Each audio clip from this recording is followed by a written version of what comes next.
Good evening. Welcome to the Brattleboro Selectboard meeting of Tuesday, December 21st, 2021. This is a regular meeting, and I know it was properly warned because we convened at 5:30 for an executive session. So therefore, the first order of business is to approve the minutes of November 30th and December 7th. Perhaps the clerk would like to make a motion in that regard. By all means, I move to approve the minutes of November 30th and December 7th. Great. All select board members in favor of this motion, please raise your hand and say aye. Aye. Aye. And I note that Jessica Gelter is participating tonight via Zoom. Thank you, Jessica. All right, chair's remarks. Well, I only have one thing, but it's a big thing. It's Peter's last meeting. And we thank him so much for his service and wish him well in his retirement. Jessica Stickalore, the town meeting administrative assistant, the town manager's administrative assistant, has prepared and compiled this video of people wishing Peter well. And we will be officially giving it to him now, although it's a video. So, and then I hope you appreciate it. I think Jessica did a fantastic job. And then it may be published on the website tomorrow for everybody to see. Well wishes. Thank you. Well, do you have any comments you'd like to make? Yeah. Where did he get? No, I'll save the long-winded speeches. I do want to thank all of you. It's been an interesting and challenging year, piled on top of a, dare I say, even more interesting and more challenging year. So, you know, the last couple have been especially important in terms of the leadership that you provide to the community and the collaboration that we have together in the work that we do. And for my teammates on the town staff and me, and just, you know, day after day, week after week, so many different ways in which the jobs that we're used to doing and the jobs that they all do so very well changed and became entirely different and required that people rise to the occasion of figuring something new out on the fly. And over again, you know, we've been able to do pretty well at that. And so I'm just really grateful to have had the opportunity to persevere through COVID as a municipal official here with you and with our community. And it's kind of, I think it speaks to the broader gratitude that I have for having had this opportunity to finish my career back here in my hometown, to be working with you and with the community on issues great and small together at a human scale, making Brattleboro better. And I'm just fully grateful for all of it. You know, people say sometimes at a moment like this, you know, I enjoyed every moment. Well, I can't say I enjoyed every moment. But I can say I have no regrets. I just feel so fortunate to have grown up here, to have had, you know, a good career and the family experiences that I had elsewhere, and then to come back here with my family and have finished my career here with you. So thank you. You're very. And as I continue through this final meeting, doing some duties, I have a duty to perform under my town manager's comments, which is, unfortunately, again, about COVID. So the library has been wrestling with how to maintain access and as much safety as possible. And a decision has been made there to restrict the amount of time people can spend in the library so that it doesn't restrict the physical access to the library. I'm going to read the short version of that Star has provided to me, and there'll be a news release and some additional information that will come out about this tomorrow. But the summary is, due to the rapidly rising number of COVID cases, Brooks Memorial Library is reinstituting time limits for in-person library use to protect the public and the staff. We are asking people to spend no more than 15 minutes a day on the premises. Staff is happy to expedite service by gathering materials and/or information in advance of your visit.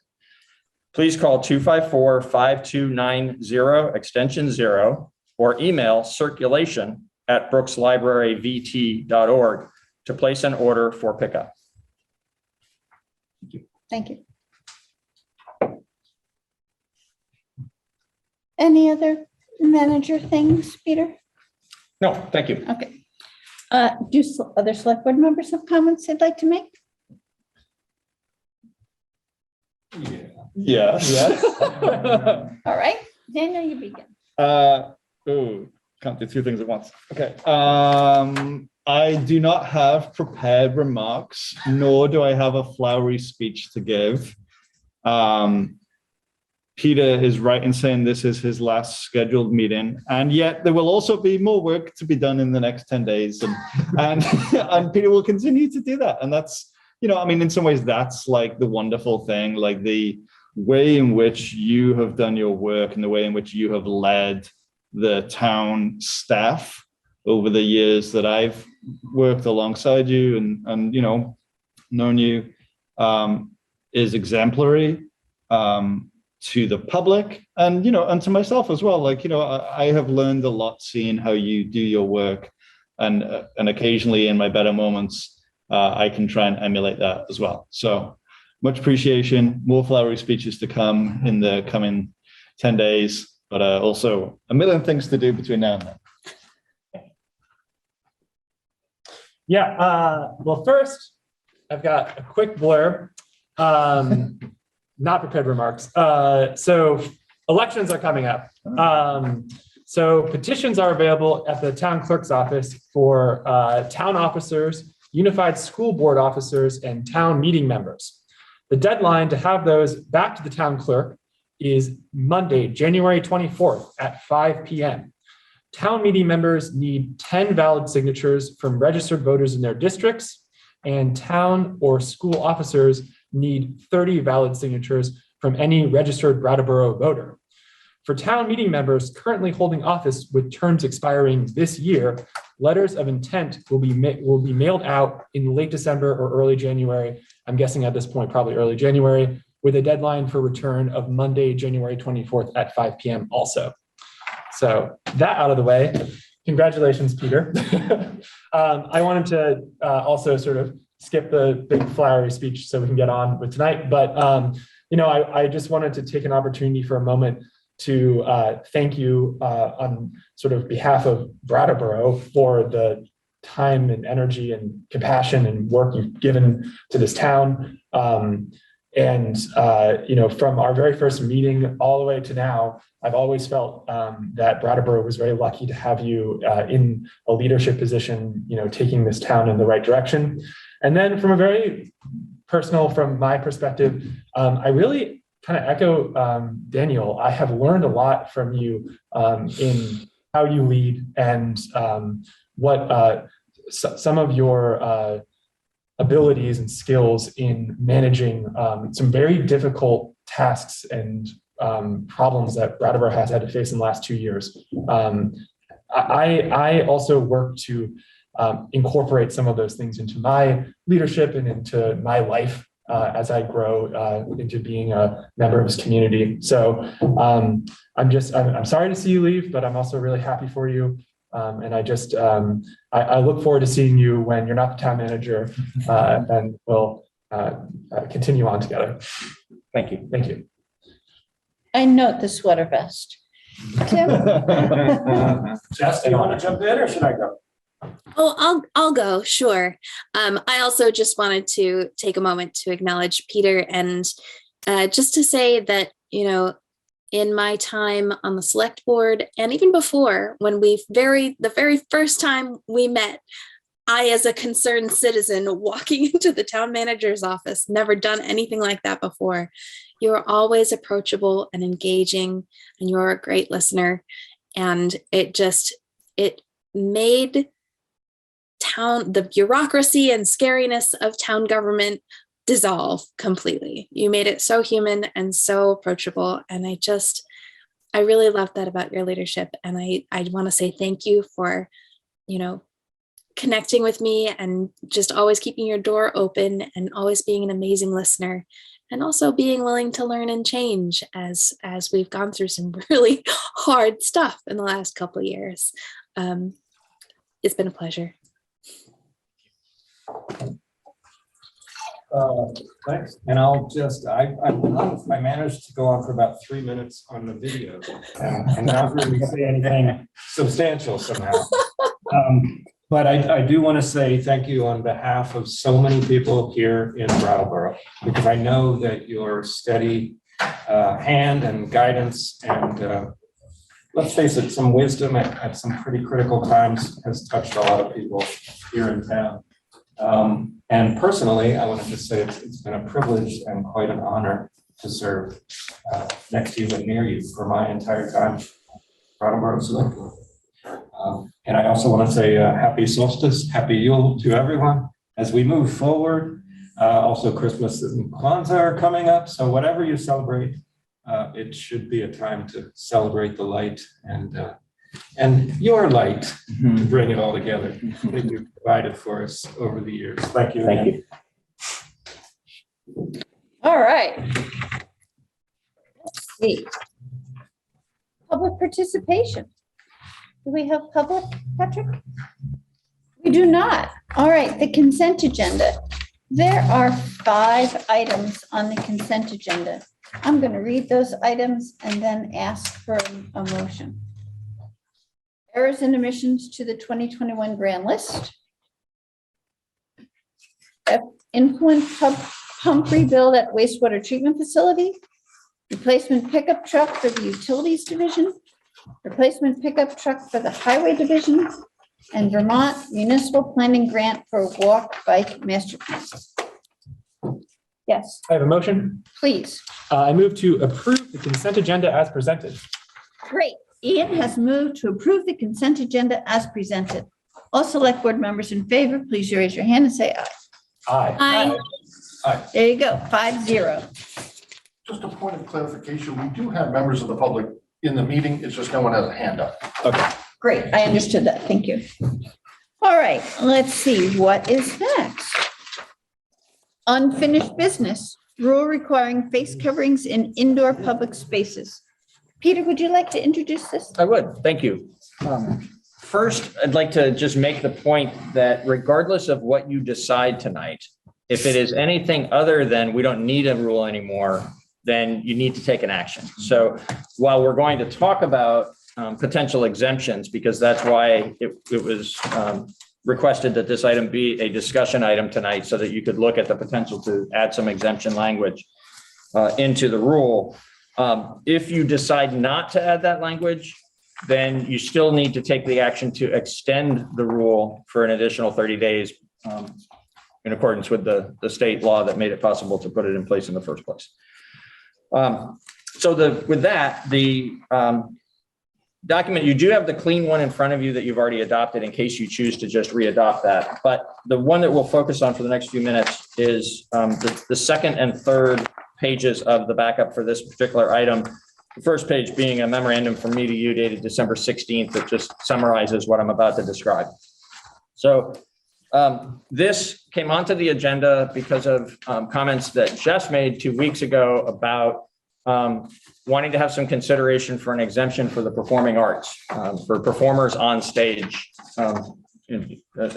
before live audiences. And so, I started out focusing on that. I made a small change in the whereas recitals at the beginning of it, just to reflect the passage of time. And then one other change on page 1, just to add the words, except for those types of establishments that are explicitly exempted below, comma, all establishments located, et cetera, et cetera. So two changes on the first page that were just necessary in order to have the document continue to be accurate. But the substantive proposed language is on the second page, at the top of the page under exemptions. I'm just going to read it out loud so that the public who hasn't had a chance to look at the document, it's short, they'll know what we're talking about. And then I'd like to say a word about each of the 2 different proposed exemptions. So the proposed new paragraph says exemptions. The following are exempted from the face covering requirements imposed by this rule. 1, establishments are not obligated to require performing artists to wear face coverings during live performances, provided those unmasked performing artists have shown proof that they are fully vaccinated against COVID-19. 2, establishments that serve food and beverages are not obligated to require their customers to wear face coverings when said customers are in possession of food and or beverages that they intend to consume on site. The first one speaks to, as best I can, or at least out of the box, what I understood to be the ask. And, Jess will certainly speak to whether or not this was what she intended. I will say that in the backup memorandum and as reflected in the language that I proposed, I did have an understanding at the time that I prepared this several days ago that there are, I thought I knew of 2 venues that were requiring vaccinations for those who perform unmasked. And I've since learned that one of those will accept a negative test for an unvaccinated person as evidence that it's okay to be unmasked. From my perspective, and with full respect for the fact that I know as a board, you have not all viewed this particular matter from the same perspective. You have some differing perspectives on this. You will likely have a good, robust conversation here in a few minutes about whether we should do this at all, and if we're going to do it, whether this is properly calibrated. With full respect for that, I have reflected in the last little less than 24 hours since I learned about that misunderstanding that I had about the impact it might have had on this. And my perspective is that we are here in this portion of the rule offering exemptions, right? So the rule itself, if you choose to readopt it in any form, is saying at this time and for the next 30 days in our community, we think it's an important matter of public health that people continue to wear a mask when they are in indoor public spaces. And we recognize that can get complicated and even sort of, obviously unenforceable in certain situations. And so we speak to those. But in speaking to those, that means that there's some sort of special privilege that's being allowed to only certain individuals or only certain in only certain settings as a sort of unique piece of what is the broad perspective that you as a board have expressed and might express again tonight, that we need to be protecting each other by wearing face coverings when we're in indoor public spaces. So it feels to me like it's okay for you to decide, if you do choose to decide, that regardless of what might be going on at this time inside venues for the performing arts, that in your perspective as a select board that has established a townwide expectation that people will be masked when they're in indoor public spaces, that you would allow, explicitly acknowledge that something different should be allowed to happen in performing venues, that it would be equally acceptable for you as the board who created this rule to say, but if you're going to be unmasked in that setting, you ought to be vaccinated. And I differentiate the vaccination piece of this in the performing arts paragraph as distinct from the restaurant paragraph for a very explicit reason that I did mention in the memo, which is in the performing arts piece, the folks who control that venue are determining who's on stage, right? There's a relationship that might be an employer relationship, it might be a contractual relationship, it might be a program that's being offered to people who sign up to participate, but there's a relationship there that's different than just a customer walking in the door. In the restaurant setting, obviously, it's exactly the opposite. It's a large volume of people coming in who may be completely unknown to the proprietors. And so it feels to me appropriate to ask that this requirement be in place for the place where there's an ongoing relationship, and less appropriate or inappropriate for it to be asked in the place where it could be a major imposition to those businesses in a setting where we know people are going to be unmasked while they're consuming their food.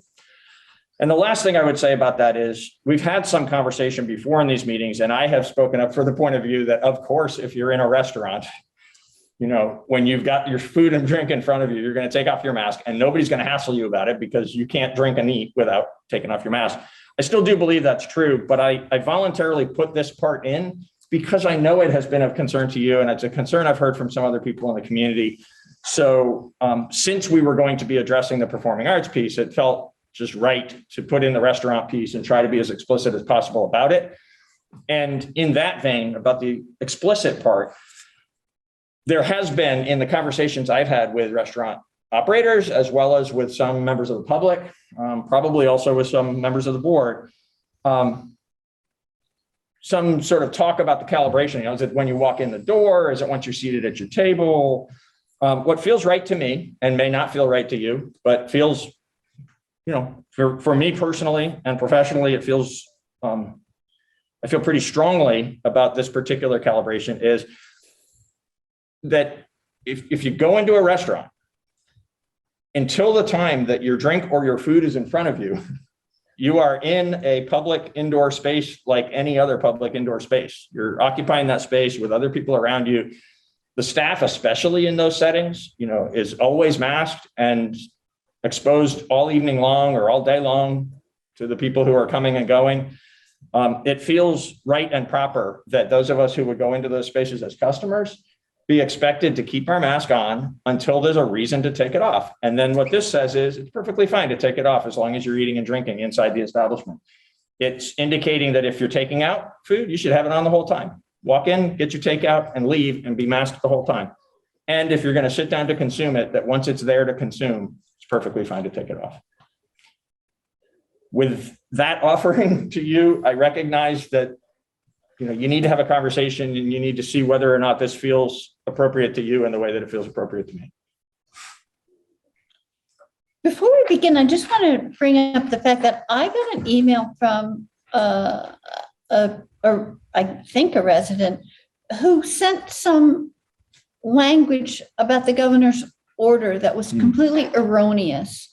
And so there is misinformation encircling us. And I think it's pretty important to keep those things straight as we go forward. And, you know, we're basing our guidance on, you know, what the state says and what the CDC says and so forth. I'd be curious to hear. Jess, would you like to begin? Sure. So when I asked for some language around this, was it 2 weeks ago? Week ago? Oh. Yeah, I was hearing from both performing artists and a few venue organizers who were concerned that the mask mandate meant that their performers could not necessarily fulfill their job as performers, you know. So because Brattleboro has such a rich arts economy and arts events both, you know, drive downtown spending as well as help us connect with one another, I think it's really important to support that industry in continuing to be able to host events. And one of the things that they felt strongly about was being able to have performers unmasked in safe ways. And absolutely a piece of that was having their performers be vaccinated or tested within 24 to 48 hours of the performance with a negative test result. So I would love to sort of tweak the wording there to include the testing parameters as well, just to open up that possibility. But I think that this it really fulfills what I was asking for the other night, and what the folks that were talking to me were asking for as well. Thank you, Jess. Anyone else want to comment from the select board? Sure, I will. As my fellow board members know, I wasn't in favor of this rule to begin with. For all the reasons I made very clear. So I don't think it's necessary. Don't give me an eye roll, please. Eye roll, please. It's not necessary to go into that. And I'm a big fan of the democracy that took place with this. And it was a 4-1 vote, and I respect the decision of the board. So this is not really, for me, much that I would need to argue for or against, to be honest. I do have a question. Well, I think I'll just make a point. I feel like the number 2 is exactly what I had in mind to come before us. However you decided to word it, I think that's totally fine. It does make it a little clearer for restaurants that, possibly have the sign on, encourage people to go in with it, maybe even sit down at the bar for a few minutes, but once you get your drink, you take off the mask. That makes sense to me. The one thing that tripped me up when I read your change here, Peter, is just that the wading into the waters of requiring vaccination is interesting because, as far as I understand, and of course the science around COVID is constantly changing, and it's something you have to keep up with very, almost on a daily basis.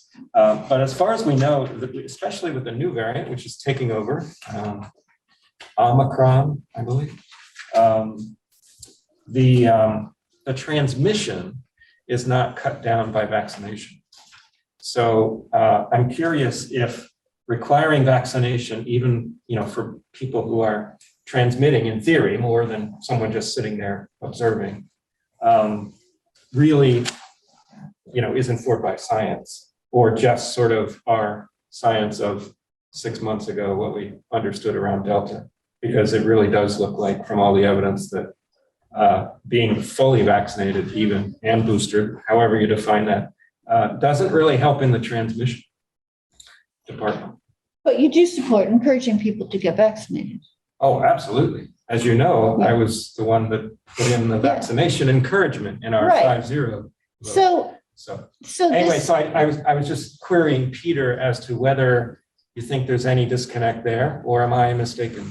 I wouldn't suggest you're mistaken. What I would suggest is, based on what I know, I don't pretend to know all the science. What I know is that what you've said is correct about the new variant, but that it is not only, even though there's a lot of new variant spread happening, it's not only the new variant that is in the community. And so the fact that for the original and for Delta and for the other strains that haven't become as famous, it felt to me still felt and feels to me still appropriate to have a vaccination or negative test requirement in this language. Okay, thank you. Yeah, my last comment will just be that it does feel like the number 1, the mention of fully vaccinated against COVID-19 does put another burden on businesses, perhaps, that I haven't heard from everyone that perhaps would get that burden, placed upon them. It's similar to the fact that, we're not actually going to be having people go and check people for masks in establishments.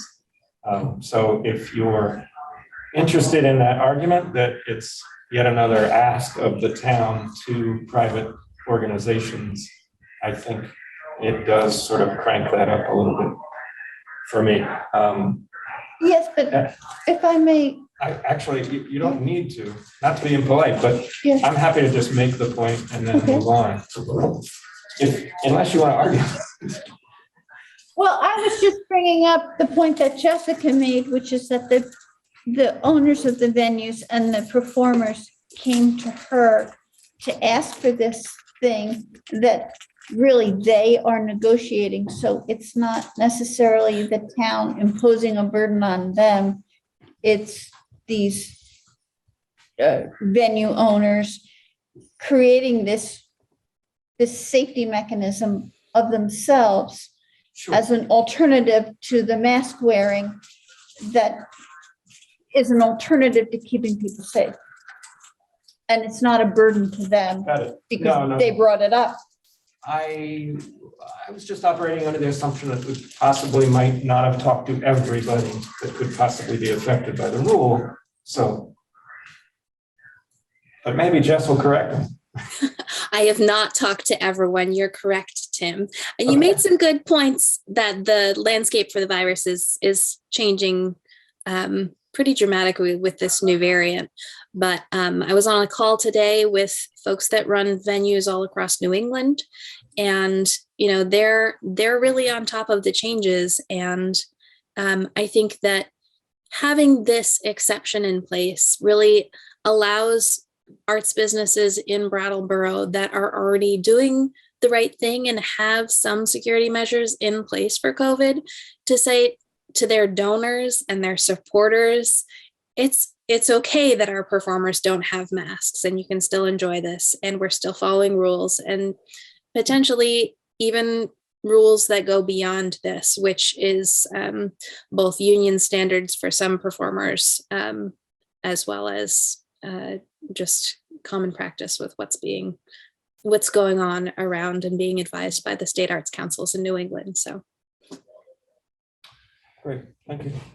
Okay, so are we kind of at hearing the point made, Tim, appreciated, and hearing Jess, who wants to add additional language to exemption 1 that would be an either or with a 24-hour prior negative test or the proof of vaccination. Is that that's like where we're at with, okay. So I'm basically in favor of both. I think one, I commend Jess on bringing up to the board, getting us to put it on the agenda. This is kind of exactly what the select board's for, is to speak for individuals in the community who are impacted by the board's decisions and, to modify them. I would encourage us to continue to look at this mandate or order, whatever, and modify it as we continue and learn more about COVID. And I'm actually it kind of works that we have to bring this up every month so we can continue to modify it. And then exemption 2 is really just being really honest about what's actually happening in our community right now. So I'm very much in favor of the second one. And I actually think it's kind of very eloquently worded to capture what really should be how it's being done. So except unless you actually have food in front of you or a drink in front of you, any other time you're operating inside, you should be wearing a mask. And I think that in very few words manages to capture that desire from the town on individuals going into those restaurants.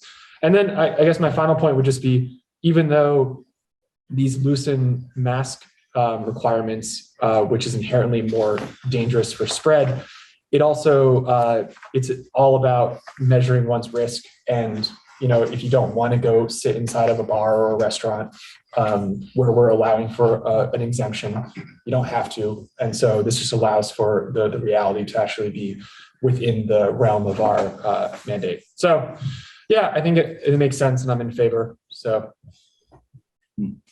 Daniel, do you have a comment? Yeah, I guess so.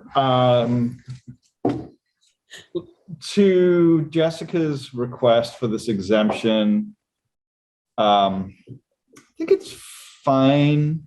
And I also, really want to continue to talk about the fact that many performing arts venues and arts venues of all different natures across the country are requiring proof of vaccination to attend events there. I went to Gateway City Arts in Holyoke last Wednesday, went to a show, required proof of vaccination, required you to wear a mask the whole time. The performers did not wear masks. It all felt very safe. The performers were so happy to be able to be there and be doing their thing, making their livelihood. We're not talking about like the Rolling Stones here. We're talking about a couple of, independent artists for whom touring is a big piece of their economic pie. And I don't feel 100% comfortable putting this exemption on there and saying nothing about, at the very least, encouraging that those venues require proof of vaccination for their paying customers. I think that a performing arts venue is very easy to do that. It's the kind of thing where you have to get a ticket for, you know. I've already done it with a few other things in the last few weeks, and for shows that I plan on going to in the spring, you know, all things being well. So I'm not gonna like kick up a massive stink about it, but I feel like it's an important step for venues to take. I would love them to take it voluntarily. Some are. The Stone Church already does this. Epsilon Spires had an event the other day that I think required proof of vaccination. So Jessica, maybe using some of your contacts, you could just poke a little bit about that. If there were a couple of other board members that felt, you know, interested in putting this on there, I'd be up for that tonight, but I'm not gonna push too hard. I know that it's an awkward spot sometimes to be in. Number two, honestly, I feel like it's just common sense. You know, when we talked about the mask rule a year and a half plus into this pandemic, where we've been wearing masks, and, you know, once the kind of like shutdown ended, going to places to either pick up food or maybe sit down for a short while and enjoy a meal. You know, you can't wear a mask when you're eating your dinner or drinking your drink. Again, like those places are like the highest risk places. And unless we're going to go back into this kind of shutdown state, which I don't see happening, even with you know, the Omicron variant and whatever's going to happen there, I think it's incumbent upon proprietors of places that serve food and beverages to really consider whether it's in the best interest of their staff and their customers to request proof of vaccination to enter. Some are easier than others. You know, a restaurant with a front of house person, much more practical. A cafe where you're just nipping in and out, much harder to do. You know, the marina and the Flamingo Diner both are requiring proof of vaccination. I know that some members of our community feel so much more comfortable going to those places and being able to live the quality of life that people come to Brattleboro for, right? And I want to preserve the quality of life here and keep the risk about as low as possible. So I guess, you know, I just want to put in a plug for both of these exemptions would be strengthened by, at the very least, an encouragement of proof of vaccination. Mr. Wessel is shaking his head. It's okay. I'm just going to finish. I'm barely, pretty much done. You know, I would love to see more of places in our town choose to do this. I am not going to like fight for us to force them to do it, because it's hard for us to even enforce the minimum thing of masking. So what are we going to do? Are we going to be enforcing, you know, vaccine requirements as well? Probably not, right? So I just think it's in our town's interest that we are operating in ways that are as safe as possible for all members of the community. And that is all I got to say. Jessica raised her hand a while back. Did you want to speak to Daniel's suggestion for poking your people? No, not about poking, but about, well, sort of about poking. It's about vaccines. So Daniel suggested performing arts venues.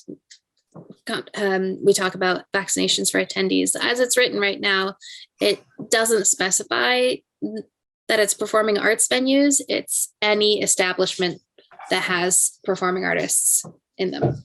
So that could be a bar with an open mic, or it could be a, you know, an artist gallery with a live performer.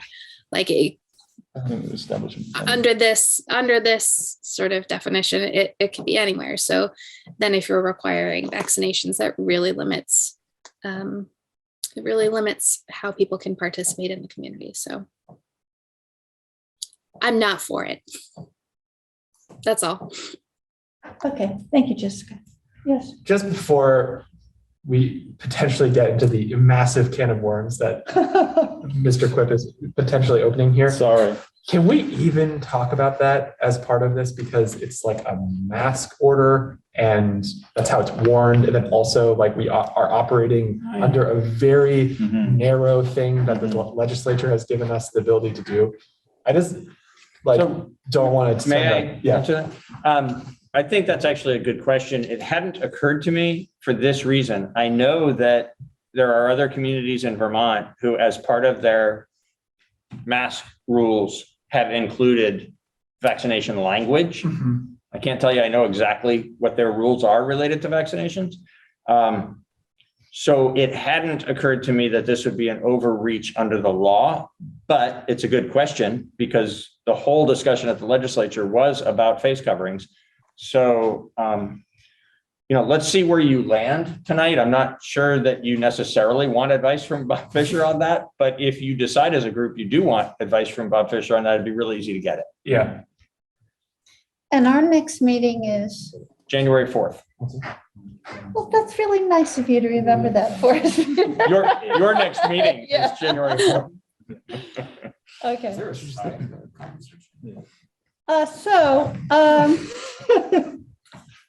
Yeah, I just really think that this is going to be a hard winter. And,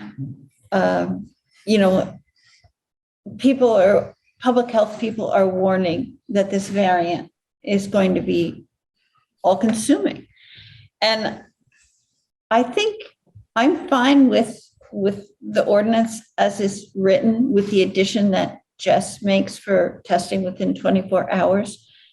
But I would suggest that we revisit this in a month from now, when we all have a chance to take stock of what happens after Christmas and where the town is. And we might need to be of sterner stuff to combat the public health crisis around us. Tim? Just to address Daniel's point, I'm actually going to vote for this as it's written and with Jess's amendment, I think, because even though I'm, making my position clear on I'd rather have heavy encouragement and science-based encouragement than a rule, which I think has increased polarization and has not increased actual adherence to the mask order.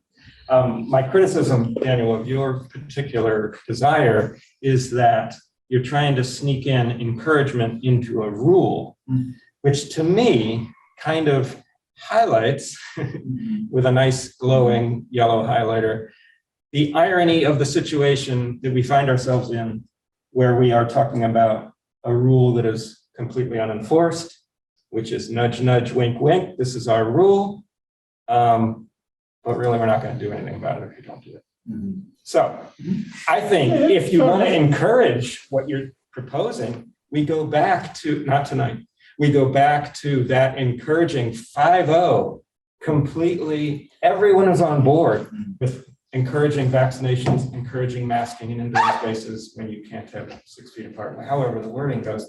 That's where we add on extra encouragement perhaps, but here it's our rule, which is unenforced, but it's our rule. So it's a little bit different. Thank you. I think your point is well made about revisiting this in a month's time, because we'll be required to anyway, right? And so it will be a good time to check in and see how the landscape is, and maybe we'll decide there's something sterner. Maybe we'll decide that we need to enforce it. If it's a rule, maybe we'll decide we need to put some resources into actually enforcing it because it's not working for our community. Ultimately, what I care about the most here is the well-being of the people of Brattleboro. Vaccinated, unvaccinated, masking, not masking. I want them all to do well and be safe. I would much prefer that they wear their mask. I would much prefer that they get vaccinated and boosted. And so that's what I want. I want us to have a rule that makes sense. We were given as Ian pointed out, a narrow kind of like, I don't know, remit, whatever, by the legislature, by the governor, so we did what we could with it. We all knew that this rule would be hard to enforce, but it's not impossible. If we have to go and do that, maybe we'll decide that's what we want to do. Yeah, okay, so we're gonna vote. Oh, yeah. Man, I want to speak to enforcement for a minute, and then ask Jess a question to make sure that I've understood your additional language correctly. And then I'd like to suggest what I think your motion is, if I'm hearing the consensus of the board. So speaking to enforcement, I want to, it may be an arcane, policy wonk sort of distinction, but I think it's a real one. And the reason I've decided to say something about it instead of just let it pass is my experience is that I've been seeing some actual impact from this. So I want to distinguish between enforcement and penalties. This doesn't have an enforcement clause in it. It doesn't have a penalty that we impose for someone who's not complying with it. But that's not to say that we are not doing any enforcement. And in fact, the enforcement that we're doing is we get a fair number of complaints in the town manager's office. Hey, I've read about the rule and so isn't following it. I went in there today and even the person behind the counter wasn't masked. We get those kinds of calls. And when we do, we follow up with the people who run those businesses. And this is super anecdotal and not scientific, but we don't get a lot of follow-up on the places that we have received complaints about. I will say that there are times when it's really clear that a place just sort of let its guard down, particularly some of the larger establishments, where we'll get maybe 4 or 5 calls in a morning about a particular place. And it's like, whoa, okay, they got lax there. So we call up and we talk to the manager. And then we don't get more complaints about that particular place. That tells me that actually people are responding to our enforcement, which is a very gentle, educational encouragement kind of enforcement. And I think it's entirely appropriate given the totality of these circumstances that's how we're approaching it. So far, I'm cautiously saying that I believe it's been successful. Jess, I've heard a couple of different people quote you as having said 24 hours, and I thought I heard you say 48 in terms of the amount of time between the negative test or between the test that shows a negative result and the performance. Could you just let us know what you think it ought to be, please? I think what I've seen is between 24 and 48, depending if it's a PCR test or an at-home rapid test. I see. I think it could be 24 hours. That would allow folks to use the rapid tests, which are now going to be covered by Vermont Health Insurance. And I think that's reasonable, 24 hours. But if we were to say within 48 hours, that would include within 24 hours. It's true, but yeah. Okay. Yeah, just the Omicron variant anecdotally seems to come on faster. Yeah. Okay. And so that is the only reason why I would suggest maybe 24 hours. So 24 instead of 48, because actually a test that's older than 24 might not be telling you everything you need to know. Yep.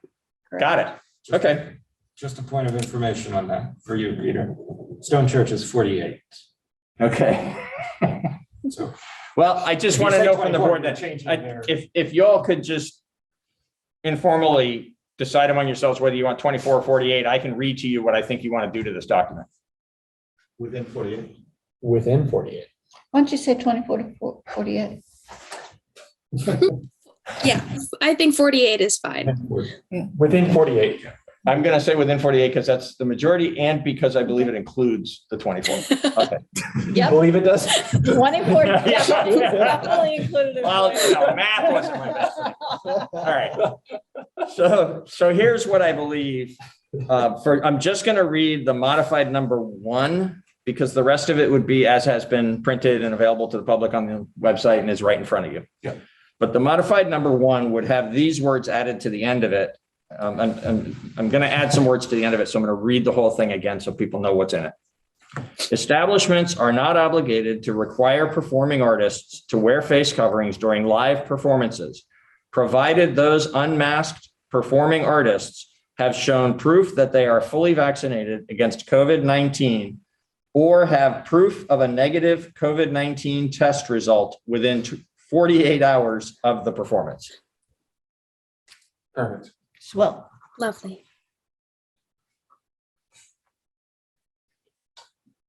Okay, so So I have just one question, not about the language here. I have in my mind 45 days, not 30 days for every time we have to. So that was a really odd thing. I don't know why they did it the way they did it, but the legislature actually said the first time you have to do it within 45 days. And after that, you have to do it within 30 every time. I know why. Because some select boards weren't going to meet for another 10 days or so. If they had set it at 30, it would have possibly kicked them out of violation because of the scheduling issue. So and we met that very night. We did. Right, yeah. Yeah. Okay, so I had it in my mind, but it was just for that first one. So, okay, in that case, Yeah. that makes sense. Cool. Yeah. And so just to be clear for the public, the next time this will come on, but as a matter of course, will be January 18th. Yeah, and by this you mean the full. This, but if you do proceed in the next couple of minutes to modify it, the modified one will come back to you for renewal on January 18th. Will that be on the consent agenda or as a discussion item? Which would you prefer? Discussion item. Yeah, I don't.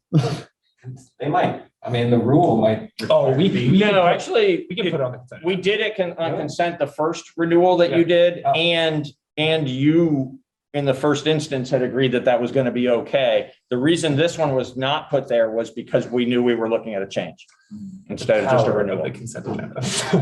But yeah, it's a very fluid situation. If you want to just declare right now, you'd like it to be a discussion item, it'll be a discussion. I think that makes sense.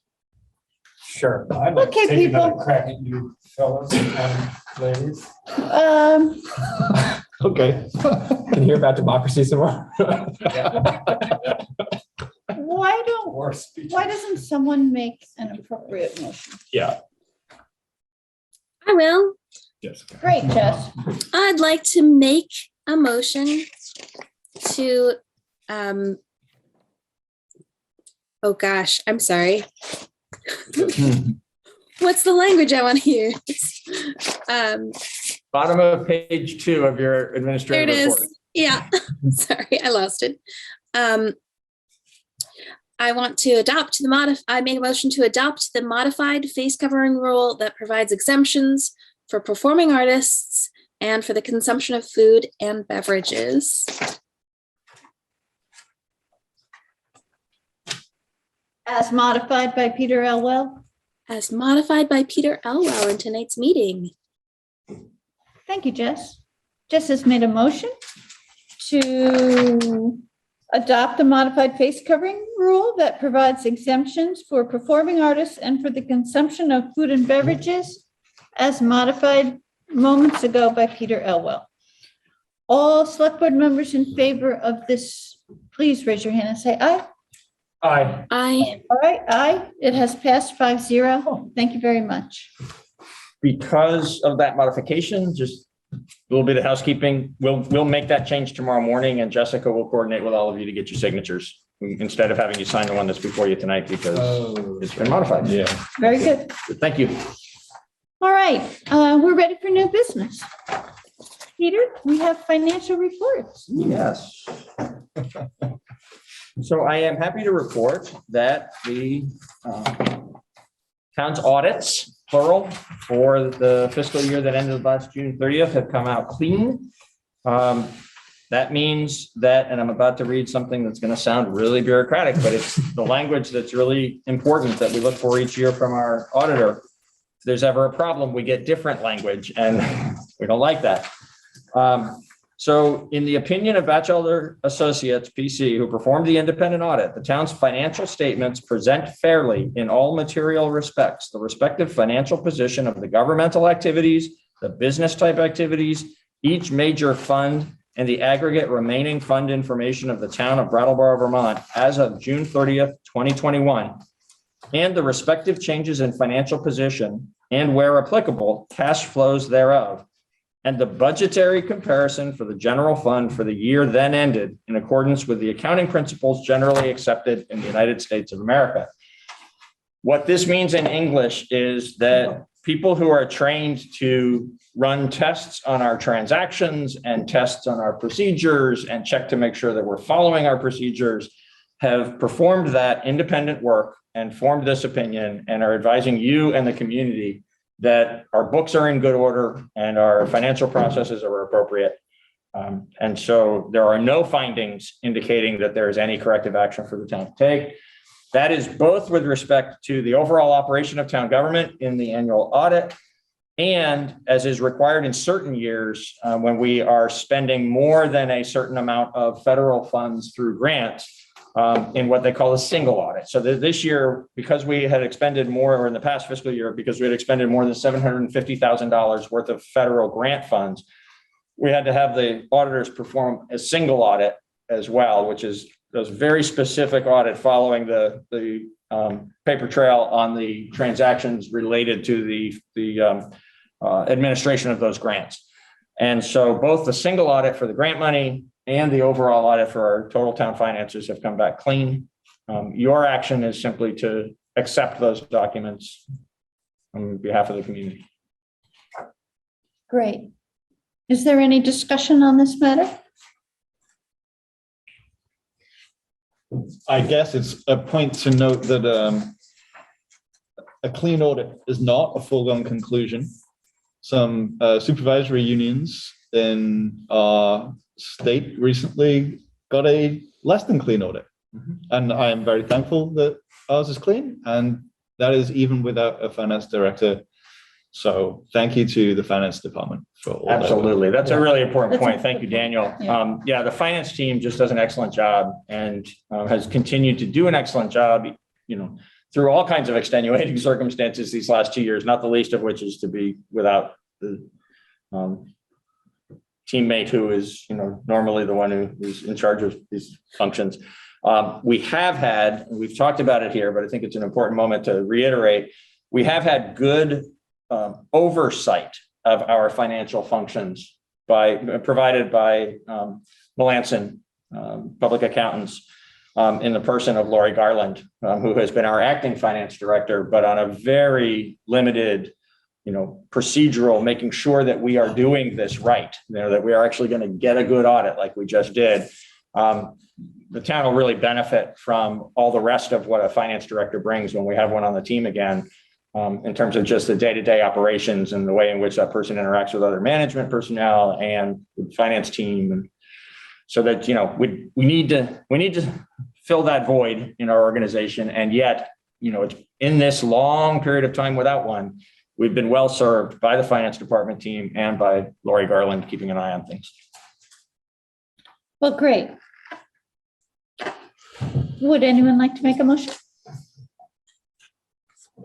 I'll make a motion. Tim? I'll move to accept the independent auditor's report for fiscal year 21 from Batchelder Associates PC and the accompanying financial statements prepared by town staff, and to accept the reports on schedule of expenditures of federal awards, internal controls, and compliance with laws and regulations known as the single audit for fiscal year 21.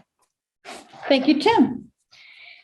Tim has moved to accept the independent auditor's report for fiscal year 21 from Batchelder Associates PC and the accompanying financial statements prepared by town staff, and to accept the reports on schedule of expenditures of federal awards, internal controls, and compliance with the laws and regulations known as the single audit for FY21. All select board members in favor of this motion, please raise your hand and say aye. Aye. Hi. All right, another 5-0. And Peter will also address the monthly report for the first 5 months of the year. Yes, just very briefly to note, as was shown in the backup materials, there's nothing out of line with the normal range of revenues and expenditures for the first 5 months of the year. So if anybody has a question, I'd be happy to do my best to answer it, but everything is in good order for the November report. Thank you, Peter. Anyone have questions for Peter? Tim? I don't. Okay. All right, then. Wait a second. Yeah. I don't have a question. I did want to say that like having the financial report be a discussion item is a good thing. I'm glad that we did it. And I looked through it and everything, as Peter says, does seem in order. When we come to budget conversation momentarily and the list of unfinished items, I would, I don't know, I guess I'll want to talk a little bit more about it then, but I'm thankful that we have it as a discussion item and maybe there will be something to discuss next month. Very good. All right, the next item are the remaining portions of the proposed FY23 budget. Peter? Thank you. So this evening, we're going to hear from Hillary Francis, the town clerk, from Jen Brunell, the assessor, and from Sue Fillion, the planning director, for those parts of the budget that that they administer in the departments that they lead. And then we will take stock of where we are overall in this process and the unfinished items to make sure that we've got a full list of unfinished items and know what you'll be addressing in January. So that'll begin with Hillary presenting, beginning on page 6. In the middle of page 6 is where the town clerk's office budget is located.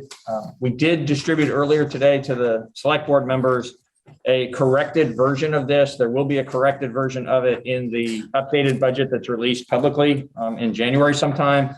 I want to just note for those who may be following along on what's online that in the actual column, actuals for FY21, there was just a misalignment of some of the rows. And so there were the second half of the items in this set of accounts were one item off. And so there's a potential for some confusion there. Frankly, it is just in actuals for 2021. So because the budget for 22 and the budget for 23 are accurate, and because the bottom line for 21 and all other years is accurate, we didn't want to create additional confusion by distributing a new budget overall to everyone. So we just gave you a clean copy of this particular section tonight, but I did want to make sure the public understood that in case there are any questions that come up about FY21. It's unlikely, but possible.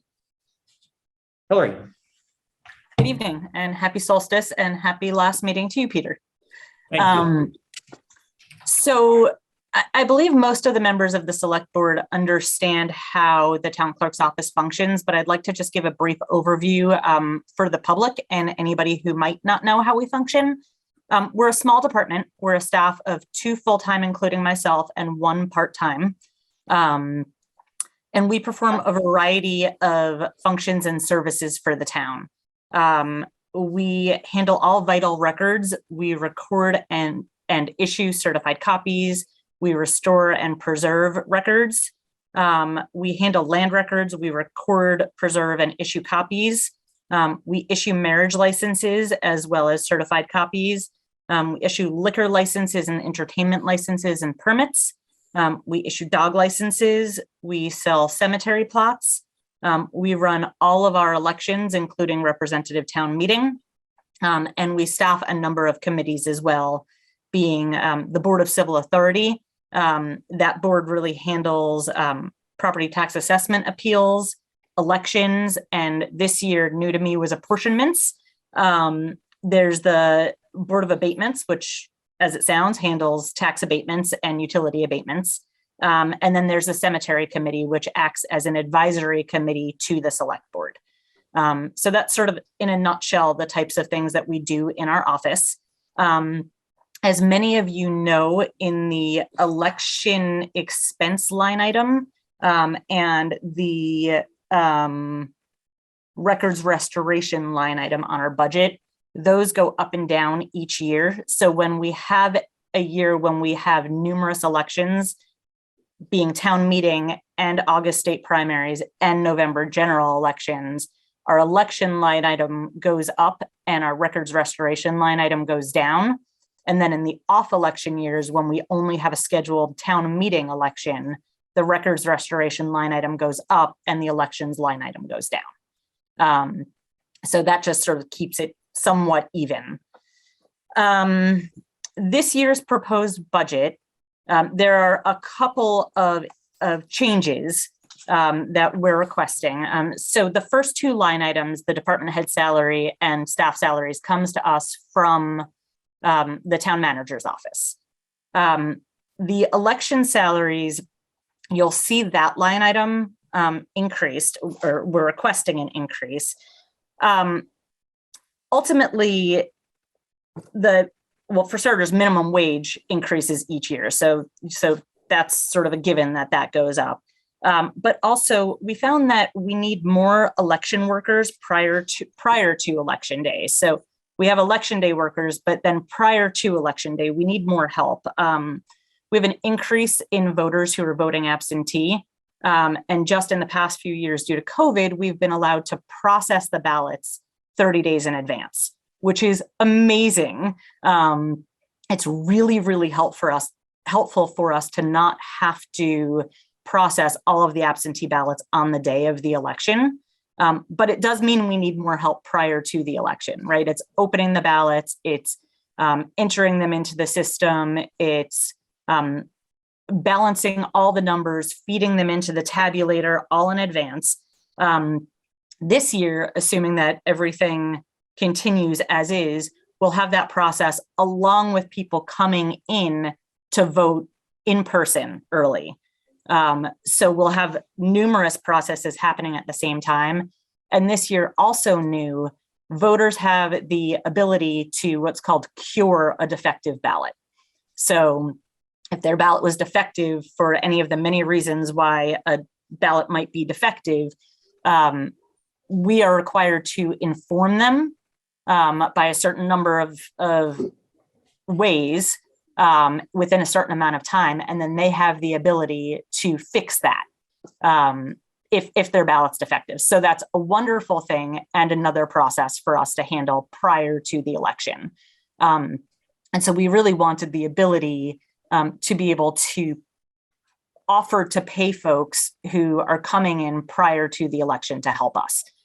Some, like on election day, will choose not to and will choose to volunteer their time. But we really wanted to have the ability to offer that. Do you want me to stop there? Or do you want me to talk about the rest of the changes and then we can come back if there are questions? That sounds fine. Why don't we see if we have any questions or comments? Okay. Gentlemen? For this particular line item? For the town clerk. I think she should just present the rest of the. Yeah, she just. Oh, all right, go ahead, Hillary, proceed. Okay. So the rest of the changes are pretty minor. You'll see an increase in the computer land records, and that's because our 5-year contract ended. It actually ended a year ago, and we signed a 1-year contract because we wanted to do some research and look into some other companies just to see what our options were. And then we decided to re-sign the 5-year contract with Avenue is the name of the company. And so in re-signing that, there's just an increase in costs, which is their 5-year contract. And copier and postage expenses are just increased cost. So those are really the only changes that you'll see in our budget. And I'm happy to answer any questions. Thank you, Hillary. Daniel has a question. Computer land records, you just said it's a 5-year contract. Is the price the same for each of the 5 years? Yes. Oh, great. That's it. Tim? Thanks, Hillary. On the election salaries, is the increase requested going to be sort of an ongoing general increase regardless of whether it's an on year or off year, or is it really like because 2023, fiscal 2023 is going to be quite busy for you folks? Is it more about 2023 and it'll drop back down, do you think? Or do we have an ongoing need is what I'm asking for more early election workers, for instance? I think that that's a to be determined a little bit. I think that it will drop down in the sense that we won't have a scheduled August and November election, so we won't need that same help prior to those elections. We may need to budget for that help prior to the March election, but it won't be quite as high. Does that answer your question? Yeah, and it's hard to know as well, right? But it does. Thank you. Jess, do you have any questions? Yes, Jess. Yes, thanks, Elizabeth. So a little while back, I got an email from some folks, RTM members, who were thinking about, how to engage more folks in running for positions and engaging in the more local elections. And one of the ideas that they had was to create a postcard to send out to all residents that let them know about the deadlines and the opportunities for engaging. I'm curious, is that something that you would consider being part of the clerk's office budget? And is it something that you've thought about doing? Is it something you've heard about? So they've mentioned it to me, and my understanding from them is they were looking into it, trying to decide as the RTM steering committee if they wanted to move forward with it.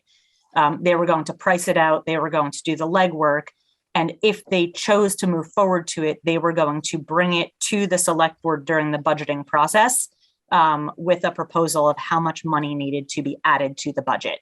To my understanding to date is that hasn't happened yet. I believe that they talked about it and decided not to move forward, at least currently. And so I don't know what the pricing of that would be, and if it's something that they even decided was the right move forward. If they and you guys and RTM all decided, yes, we wanted to do it and we approve the funds for it, I'm of course happy to move forward with that plan.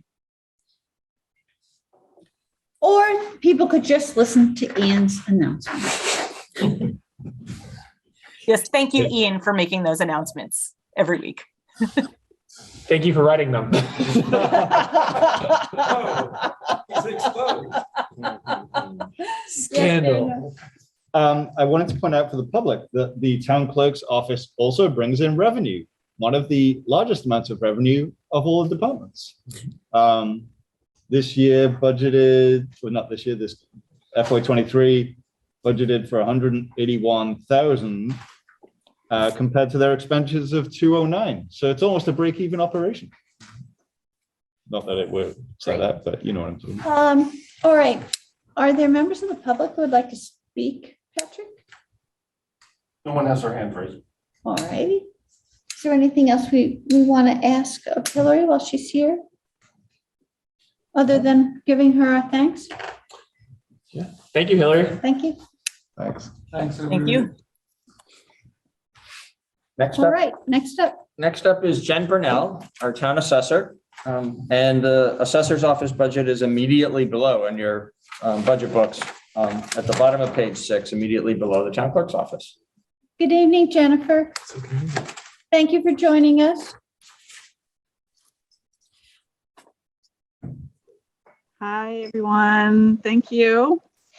I, like Hillary, would like to talk about the assessor's office, although the select board is probably familiar with our office. But for the public, the Office of Assessment is comprised of 3 assessors: the town assessor, the assistant assessor, and assessor technician. We are responsible for assessing residential and commercial, real and personal property, and the maintenance of the grand list. The office manages the town's business license program, farm stabilizations, grievance hearings, subdivisions and boundary line adjustments, and maintains the online maps. We also manage for Brattleboro, the state's current use program, veterans exemptions, homestead declarations, covenant and subsidized housing, and assist the state in their annual equalization study, which calculates the common level of assessment and coefficient of dispersion. There are 3 elected listers, and their duties are to, they act as the appeal board, hearing grievances that are set forth to the property values issued in the grand list abstract. And they're also responsible for the approval or denial of certain exemptions requested from property owners. Some other important facts of our office. The state has contracted with Axiomatic. They're from Portsmouth, New Hampshire, to build the new grand list software. We will start working with this new software in January with the sales verification. That's for the equalization study, which will be, it will replace the current process through MyVTax. Our office is upgrading processes with the current data collection software. That's ProVal, is our current data collection software. And the NIMIC Grand List software. We have introduced Access GIS to the assessor's webpage for a simplified tax map and property record search. And the assessor technician has expanded her duties to property inspections. My budget reflects some small changes in a few items where others remain the same as last year's budget. The line item board salaries is the stipend for the listers. That remains unchanged. Equipment purchases is in anticipation of tablets or cameras. Professional services is for IT support. Training, staff continues to work toward higher level of state's certification program. Conferences and memberships. This was increased for the addition of multiple listing service, NERIN. Tax mapping was reduced by eliminating unnecessary tasks that we requested of the mapping company. Software fees, we anticipate a slight increase from our current vendor. It generally happens every year. Postage, office supplies, equipment maintenance, transportation all remain unchanged. And I'm happy to answer any questions.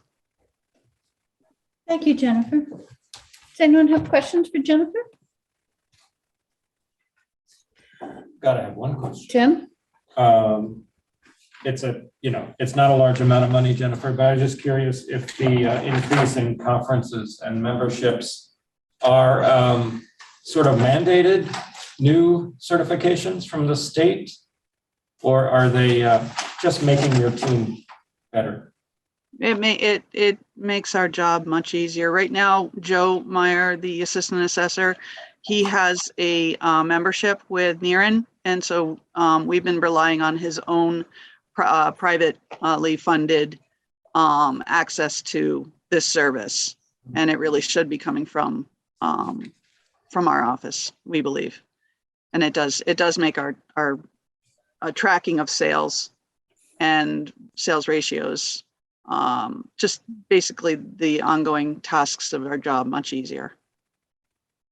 Great, thank you. Well, Ian and I see your work in person and our abatement work, and just commend you for your diligence and hard work. Thank you. Thank you. Yeah, and I think I've used the online GIS tax map in my job, and I was pretty amazed at how easy it was to use. So I think that's what it was. I don't know if I know all the language. Yes. Yep. I just had one question, and I think it's actually for Peter. Okay. Generally speaking, when we have departments that use postage, should we be like increasing it a little bit every year because just postage goes up every year, or is it kind of just a? We actually try to be a little bit more analytical about it than that. I think prior to so much being online, that was probably a good practice. Yeah. There are certain other elements of the budget that get that kind of a little incremental increase because that's just how life is. But we've actually had substantial decreases in postage in many parts of our operation over the last decade. Yeah. Because so much is done online now instead of by mail. Okay, that's actually, yeah, that's the element I was not considering. So thank you. Sure. All right. Are there any members of the public who have questions for Jennifer? Very good. Jennifer, thank you very much. Appreciate your work and all your staff. Thank you. Thank you. Thank you. Thank you. And the third department this evening is the planning department. Sue Fillion will join us. And that's on page 8. That is indeed on page 8. Welcome, Sue. Everybody, thanks for having me. I'll just jump in and similar to Jennifer and Hillary, just give everybody an overview of the planning department. We have 4 town staff members. There's myself, the sustainability coordinator, the zoning administrator, and a planning tech. And then we, this is our second year in a row that we've had a more Eco AmeriCorps service member. And I'll talk about how that's funded a little bit when I get into the budget. We do a lot of permitting, long-term planning, and kind of public outreach and grant writing and grant management for projects. In terms of permitting, it's both for commercial, industrial, and residential development. If you want to build a shed, you talk to us. If you, if you're putting up a new sign for your business, you'll also get a permit from us. So there's a wide range of land use permitting that we do. We also run the town's floodplain management program. We have a hazard mitigation plan that we're responsible for. We're members of the National Flood Insurance Program and the community rating system. And all of these things help to provide protections and incentives for properties in Brattleboro that are in the floodplain and might need flood insurance. We provide a lot of internal support with other town departments. We sometimes help with projects or permitting for projects at the state level. We've done that with the recreation department. We also do health and zoning code enforcement out of the department. We do some GIS mapping and spatial analysis. Our planning tech is also the E911 coordinator, so he is responsible for assigning addresses and coordinating with safety services and other organizations, the USPS and others, about addressing.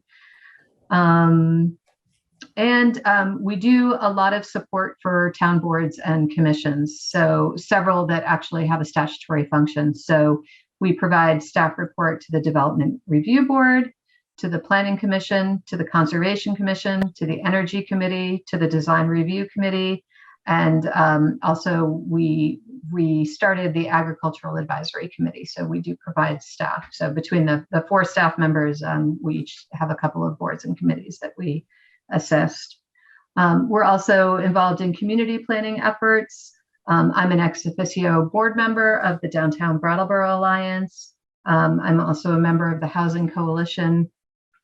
And, at other organizations' requests, we might participate in meetings such as the Prouty Delta Campus Initiative that's going on. And we worked with several state agencies on different projects as well. So that's a little overview of kind of what we do in the planning department. And I'm sure I missed a lot of it. In regards to the budget, there's been a slight increase in the budget, but I would say that they're all coming from fixed salary costs associated. So every other line item has stayed the same.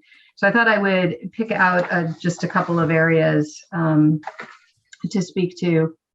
We have a training line item of around $2,000. And so we use that both for staff training and also board and committee training as needed, particularly the Development Review Board and even the Design Review Committee. They both are dealing with a lot of technical and kind of legal areas. So we, as necessary, will seek out the training, whether it's having them individually attend some training, or in the past, we've brought people in to do training with them. So the budget there is $2,000, and that's also used for staff training as well. We have a request for $8,000 in professional services. And basically with that funding, we're able to leverage it with grants. So examples are the municipal planning grant and other things that we provide often have a small match required. And so we will use that from the professional services. Or if we've got a special project on and we need some engineering or mapping or some other type of service, we might use the professional services line item. The sustainability program is, the request is for $10,000 there. That is where we have been able to fund the Eco AmeriCorps service member. And then there's additional money in there that we are sometimes used for campaign. We've put some of the funding in the past years to our trails work, whether it's equipment for trail counting or it's some improved signage. So that's to support the sustainability work there. We are a department that we do generate some revenues.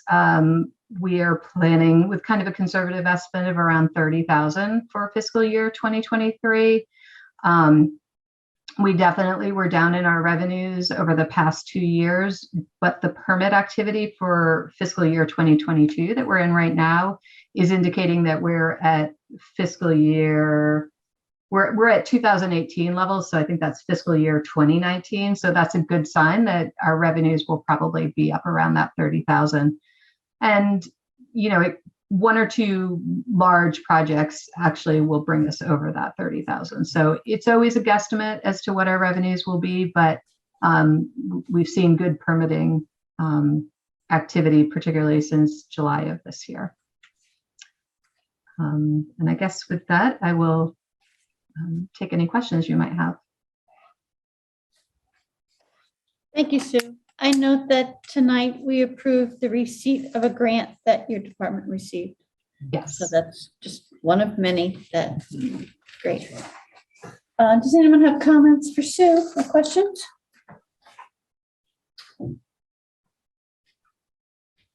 Sue, hi. Hi. I hadn't planned on this question, but just after your little presentation, do you think the select board should have any training?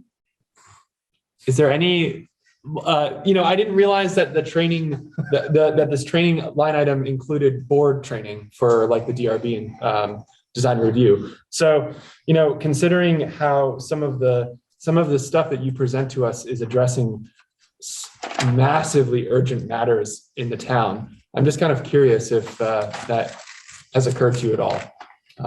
Well, it's occurred to me because I've availed myself of numerous planning opportunities that the town has paid for, and it's been very valuable. Oh. And that is open to all. There's open to all select board members.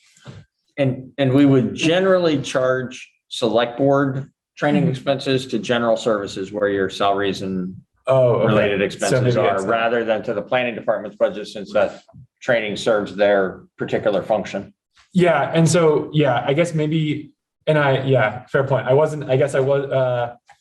I hear that. And so maybe more of my question was not about using that or about that line item, more about, just the idea that training could be something that the board could be accessing from another source. I'd have to go back and double check the exact threshold because it's been a while now since we've had the conversation. But a couple of years ago, the board established that there was up to a certain amount. Each of you can just choose and say, I want to go to that one. Yeah. And then above that amount, you come and ask your colleagues if it's okay to go. I did not know this. Yeah. And Sorry. particularly No, it's okay. regarding housing, there've been some things that might be helpful for all of us as that's our charge going forward. Yeah. Well, I mean, I guess the question, I'm kind of putting you on the spot about that then, Sue, but if not now, if you have some recommendations on particular trainings that you think would be really helpful, I would be very open to hearing about it. Okay, yeah, I mean, I can't think of anything off the top of my head, and what a lot of the trainings that the design review committee has been on kind of historic preservation related, but I'm happy to send around what we receive in the office, include the select board on that. So if there's something of interest, or if there's something that I think in particular you might be interested in, Thank you. I'll be sure to flag that. Thank you, Sue. Tim? Quick question about your sustainability programming. How much of the $10,000, roughly, would go to the AmeriCorps position funding? Sure, that's about 7,300, and usually we pay it out so that it's happening over 2 fiscal years. So, I see. So, it might be a little bit more, for example, in fiscal year 22, it might be paying 3/4 of a member, and then, another quarter of the following. It kind of will straddle years, or fiscal years. Okay. Were you? Yeah, I'm fine. Thank you. Jessica has a question for you, Sue. Oh, yeah, she needs to be unmuted. Thank you. So I have a question, and it's about community engagement again. So what the Planning Commission does, particularly in creating plans and getting community input, really requires community engagement and involvement.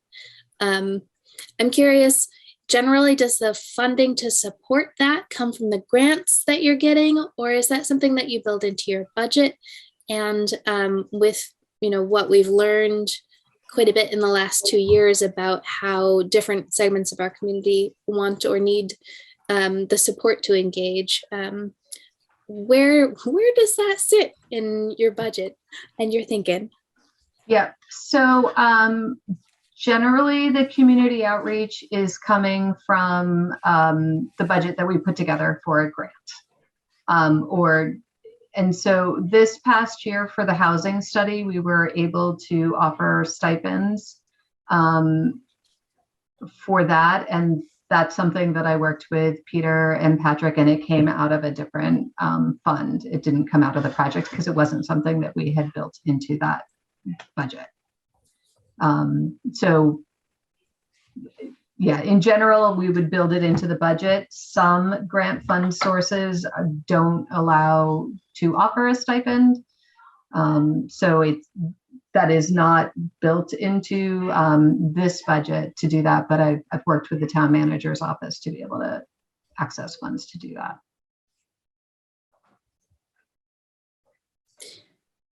Thank you.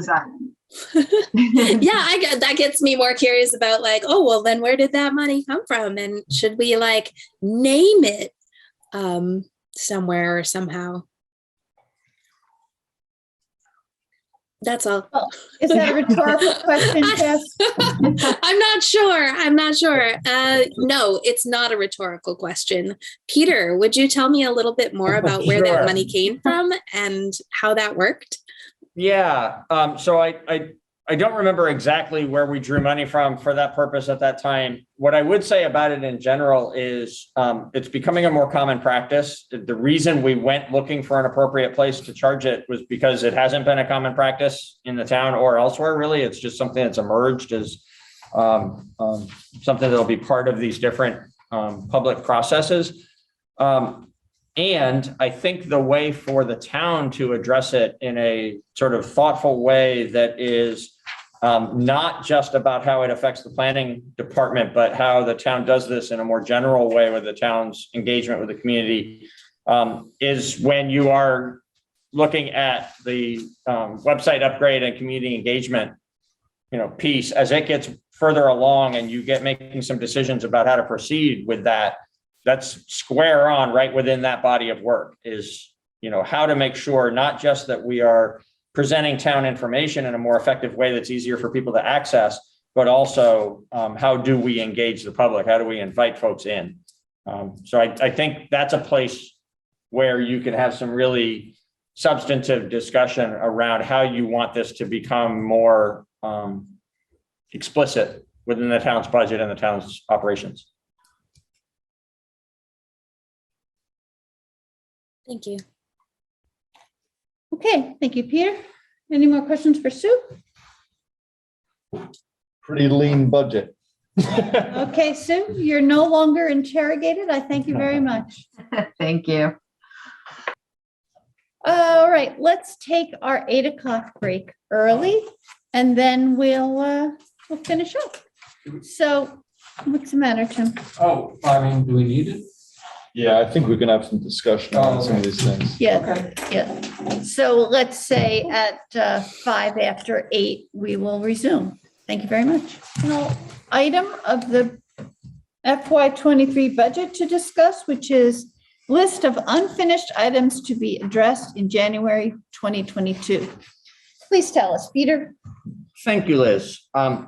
I'm going to take a couple of minutes first to talk, present some information that you had requested earlier in the process that's been provided to you in the with my memorandum dated December 16th. That's in the backup materials for tonight's meeting.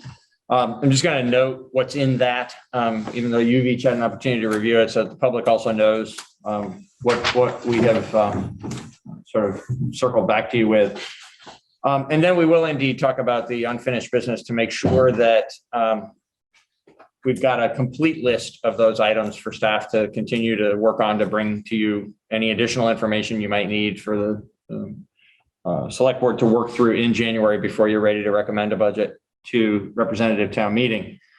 So on the circling back on information part of this, you had asked about the possibility of accelerating sidewalk replacement. And I want to make really clear that I'm not suggesting by what I'm about to say that you can't accelerate sidewalk replacement.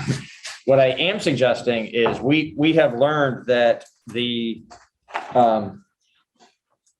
magnitude of sidewalk replacement as a large scale project rather than an ongoing incremental program would be such that it can't reasonably be completed in a year. It would have to be a multi-year program.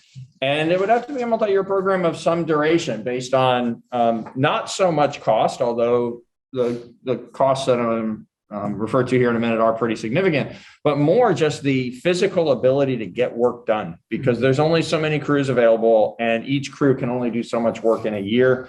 So the numbers actually are that it costs about $100 per linear foot to replace sidewalk, which sounds reasonable enough when you're thinking about it just in the unit cost. But when you apply that over our 38 miles of sidewalk, the cost to replace all of it, if we did all of it in one program or in one project, would be over $20 million. And so thinking about it then in terms of a multi-year program, we ask ourselves, well, how much might we reasonably get done in a year? And a crew generally can replace about 500 feet of sidewalk per week.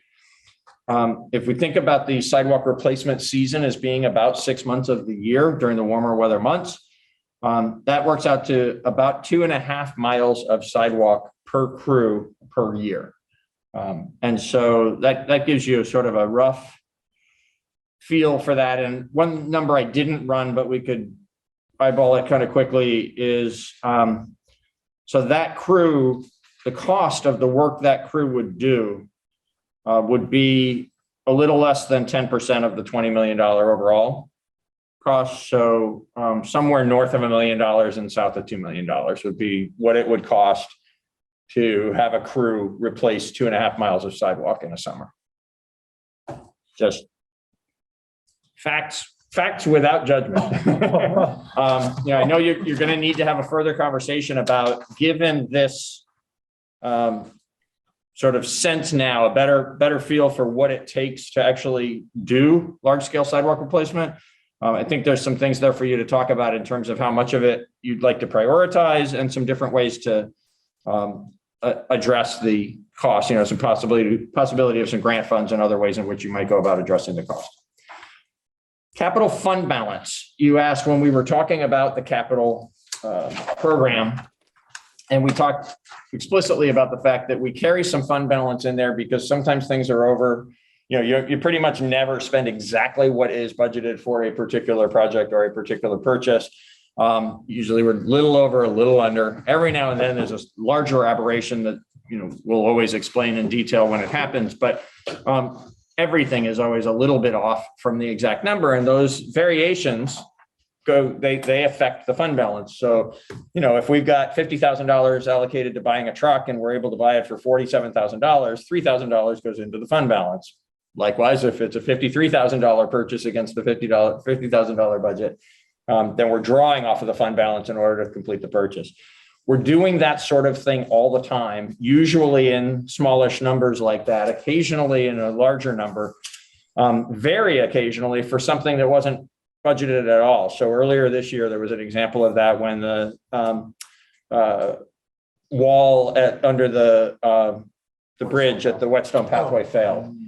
And we used $96,000 of the capital fund balance at that time to do the emergency repair that was necessary at that location. If we didn't have capital fund balance, we would have used general fund dollars and gone to representative town meeting next year for the validation of that expense. Right now, what we have available is $281,652 as of the moment that we checked it. And so I'd like to suggest to you on behalf of, the work that you're going to do with Yoshi going into the new year, and you're going to be finalizing, where to go with this FY23 budget.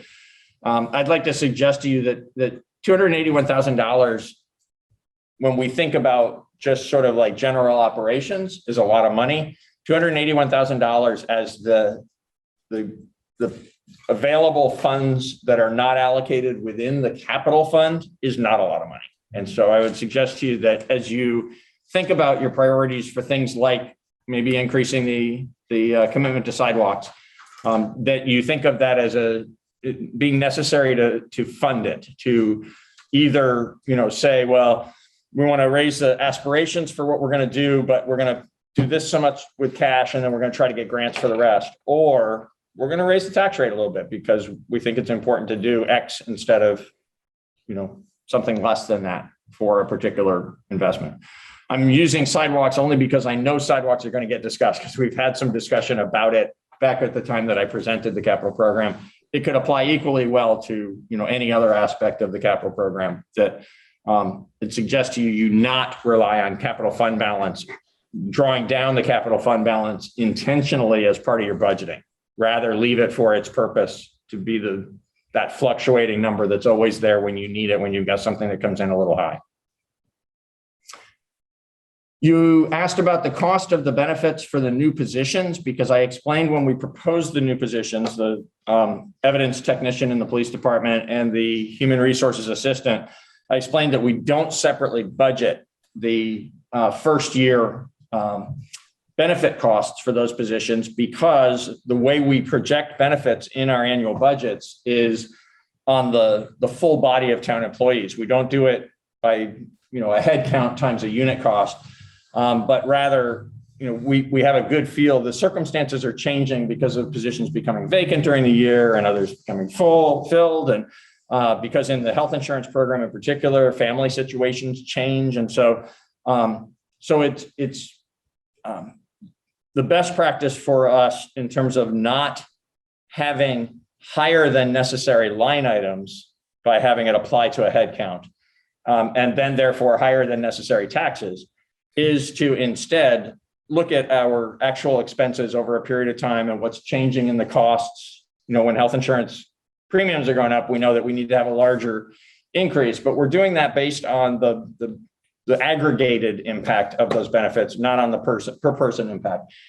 So you asked the question, and when I mentioned that, that's why we're showing the salaries for these two proposed new positions and not line item benefit costs for those. You asked what those benefit costs would be, and we've itemized them in this memo. So the retirement system and FICA Medicare cost for the proposed new human services assistant would be approximately $6,000. And those costs for the proposed new evidence technician would be approximately $7,000. On the insurance plan, it could vary wildly based on whether the person has other health insurance and opts out, in which case the cost would only be $4,000, or if they have single coverage, two-person coverage, or family coverage. So at single coverage, it'd be about $10,000 cost for the health insurance, about $18,000 for two-person coverage, and about $26,000 for family coverage. And it's illegal to ask prospective employees their family status. It is. Yes, or anything related to health that isn't specifically related to the ability to do the job. Yeah. You also asked for some comparative information regarding the human resources function in other municipalities. What other municipalities have separate human resources departments, and something about the scale and function of those departments. We're still gathering that information, and so you will see that during your consideration in January. On the list of unfinished items, clearly your use of fund balance, the use of fund balance based on the unique circumstance this year is something that we need to come back to. I am not going to go back into the explanation of prepaid expenses and its impact on fund balance. We've been very thoroughly over that in two separate meetings earlier. What I would say is, because we chose to present you a budget, because I chose to present you a budget that lived fully by the 10% guideline, we have this artificially low number of only about $50,000 use of fund balance. Based on the discussion that we had around this back in November, I advised then and would reiterate now, you can easily use $250,000 and be in a really fully responsible position. You could go to 350, but then we're not making any progress towards the longer term goal of the town to fund more of our capital expenses each year with cash, with a real-time cash rather than with taxes, with accumulated cash or fund balance. And so, my advice would be do the 250 if you can find it in yourselves to do that. If you feel like you really need to go farther than that, go to 350, but please don't go farther than that, because that will take us backwards and you'll be actually taking, making this a really comfortable, convenient year that you will then have to catch up to in future years. It'll make it harder to continue to meet the capital needs of the town. So particularly if you're going to consider potentially putting additional funds into any element of the capital program, it would be important to not go higher than $350,000 use of fund balance. And I'd urge you to stay with 250 if you can. The proposed new positions are two items that you very consciously announced during our consideration earlier. Those are not decisions that are being made. Those are things that you would be each individually considering and then coming back to as a group when you're making decisions in January. So those are on this list. Capital projects and purchases, kind of said the same thing generally about the equipment replacement and the projects. There again, I would urge you, based on how hard we worked to get to a place where we are living by a 25-year replacement plan for equipment and the benefits that that provides to both the stabilization of taxes as well as the quality of the town's operations. Would urge you to stick with that program and fund the things that are on that equipment list. But you have some, a decision to make about that, as well as a decision that, I think we all recognize is unfinished and that you intend to give some additional consideration to around the projects that are proposed, and whether to adjust the funding level for any of those. And then all other line items. And I put that in. Normally in past years, we haven't had anything else you might think of. I felt like it was important to do that this year because we had a relatively small universe of specific things that were called out along the way as being not yet resolved. As you did your first pass, you didn't make a lot of changes and you didn't call out things as, I'm concerned about that and I really want to make sure we come back to it. But I'm sure there are a few things that go beyond the three things that I've just mentioned. And so tonight would be a really good night for you to identify anything else that in your further reflection about the first pass through, you feel like the board needs to come back to and give additional attention to. And that'll enable the staff between now and first meeting in January to be, working on that and be better prepared to assist you with that in January. Daniel? Back when we talked about revenues, we looked at the sales tax projection. We had our first quarter sales tax actual $270,000 plus. It's 270. We've got it budgeted at 950,000 for FY23. I recall a conversation where we were considering increasing that. I would propose a modest increase just up to $1 million. I would be open to further discussion around that. Can I have that discussion tonight, or I'd like to just make it known that I think this is a unfinished bit of budgetary business. Well, I think to inform that as well, Peter, I think I mentioned to you on an aside between you and I that I'd love to see that data that was including the 270, Sure, most recent. And it would be really nice to just also see the meals and rooms. Yep. Sure. Yep. I tend to, since you've already stated I tend to think that we could go even a little higher, but than 50 grand, given the real monies. But certainly at least 50, I think. Yeah. Since it's my last chance, I'm going to just make an observation about it. You'll look at the numbers. The data is easy for us to provide. You'll look at the numbers. You'll talk about it among yourselves and with Yoshi, and you'll get to a place that feels like the right place to be. I would just urge you to remember it. So 270 that we just had is the very best quarter we've ever had, and 4 times that is $1,080,000. So I think the $1 million is a really responsible place to go to. I think going higher than that, you ought to be really cautious. It's not to say don't, you'll make a judgment based on having some real data in front of you. But the expectation that, and I would say the one thing that it'll show in the data, because we did look at that, over a period of years, you can see that particular quarter has been a good quarter for us, right? Out of the 4 quarters of the year, it's one that usually performs well compared to the other quarters. So you really have reason to not expect to get all the way to $1,080,000. It could happen. It could happen even higher. Who knows? But guessing overly optimistically on that number could put you in a really punishing place at the end of the fiscal year if you haven't collected enough taxes or other revenues. Taking an easy win and turning it into a problem. Which is sort of the general rule that we apply in, use of fund balance and, all the other ways in which, our shared goal is to keep the tax rate as reasonable as possible. We never want it to go up more than it needs to, but we also want to pay for this year's expenses with this year's money and not take a year of convenience that is going to create a year of hardship after it. Yeah. So Just as a question, Are we having discussions about items, or are we just creating a list to discuss in January? May I think make a we're doing little of suggestion? both. Yeah. Yeah, so we are doing a little of both, but I'm going to say something that's probably going to sound funny. I don't mean it to be funny. If you would indulge me with the liberty to make a comment here or there like I just did, I'd appreciate that, since I won't be participating with you in your decision-making in January.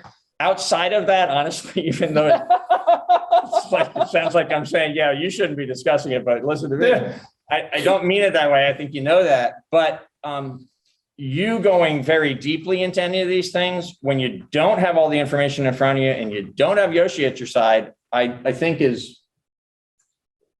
ought to wait before you go into depth on these things. I think you ought to wait.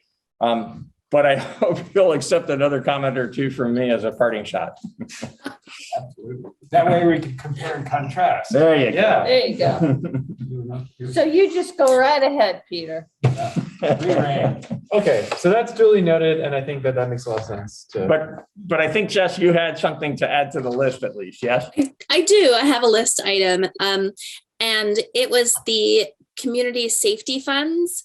I think we heard in some of our discussions that folks might prefer it not to live within the police department budget, but somewhere else in the budget. And I would like us to take a moment to discuss if we want to do that and where it might be.